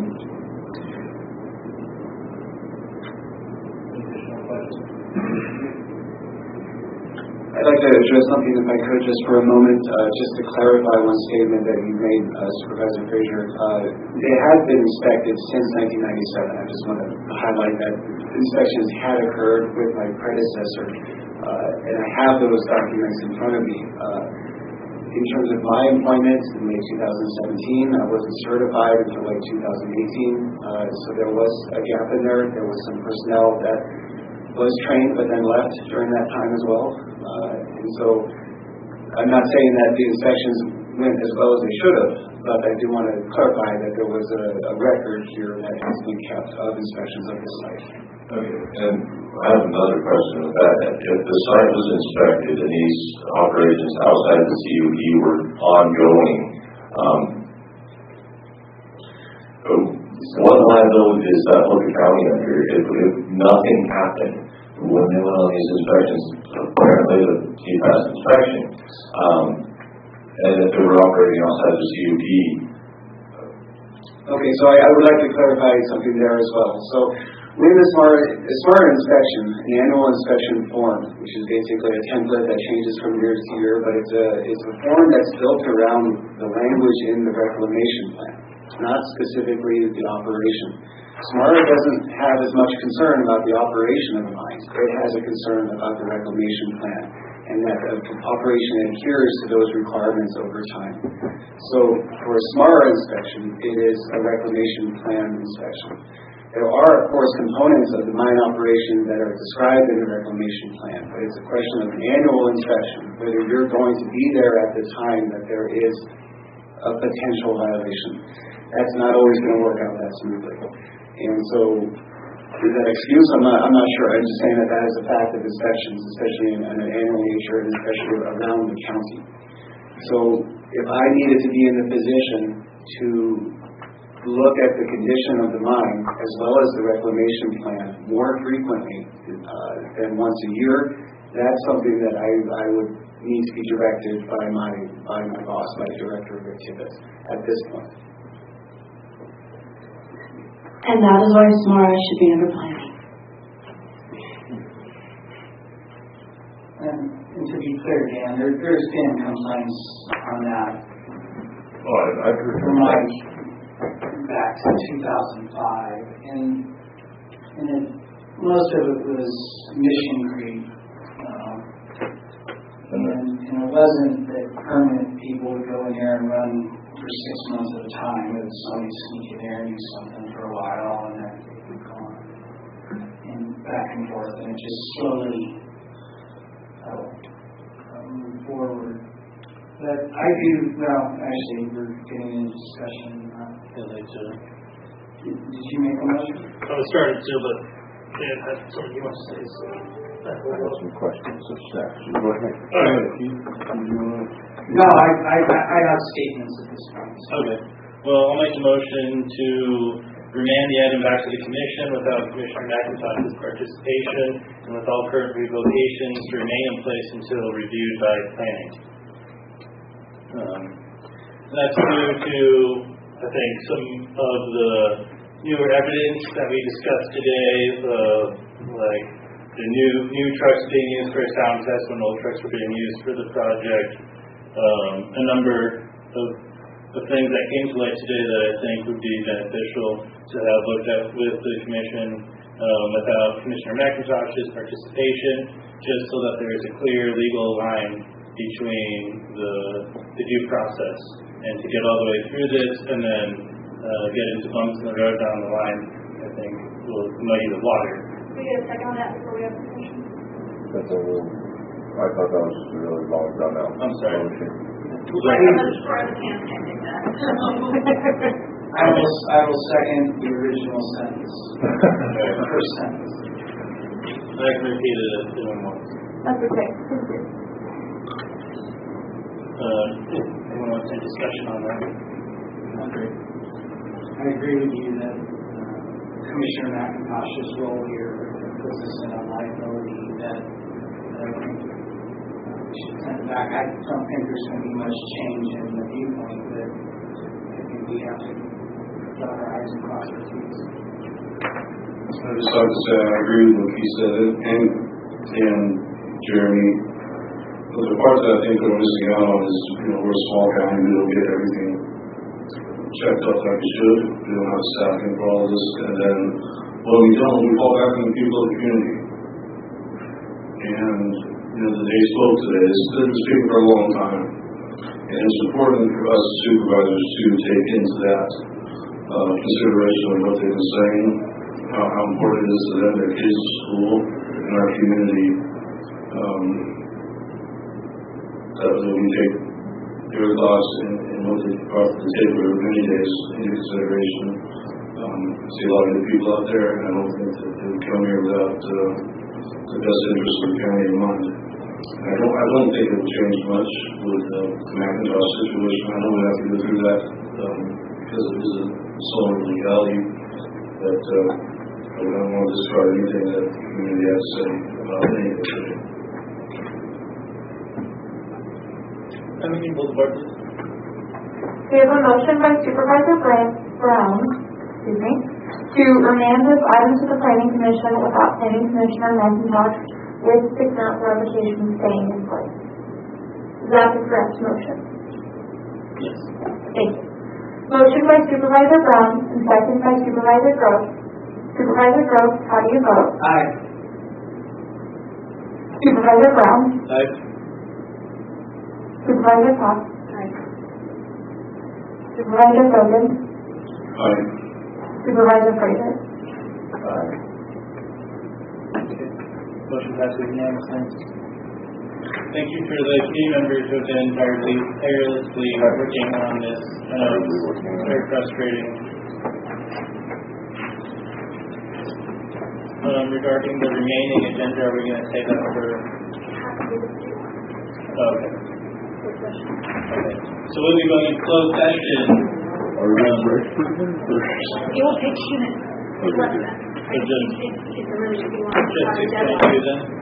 Okay. So we will be holding off on item 6.1 until the following board meeting, and we will be doing closed session item 6.2, government code section 54954.5C, conference with legal counsel, assistant litigation.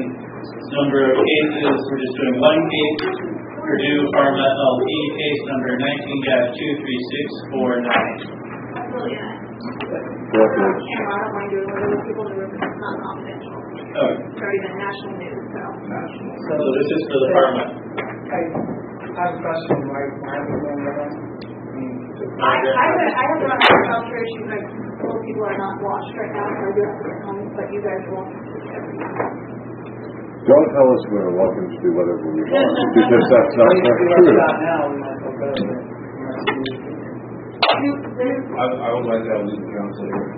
Okay. If anybody else opposes this, oppose that. Can we make a difference to me when we're in Sorry, Bridget. I need a decision on the pharma one. Pharma's good to go right now. I think Derek is online for PA, so you would have an attorney for that. I've already discussed that issue, and the last one's the evaluation. Okay, well, you can just review right now. Okay. Can we get public comment on this first? Oh. Public comment on the... Public comment on the Purdue Pharma, case number 1923649, 77T54. All in the lawsuit. Please continue. Thanks, John. Thanks so much, John. Love you, man. We'll miss you. So you're in closed session? Yeah, Yeah, but you can hang out. You can hang out and just show the camera. just turn off your camera. Let me Zoom. It's really not a big deal. We entered the opioid litigation, which is public. It's us and a bunch of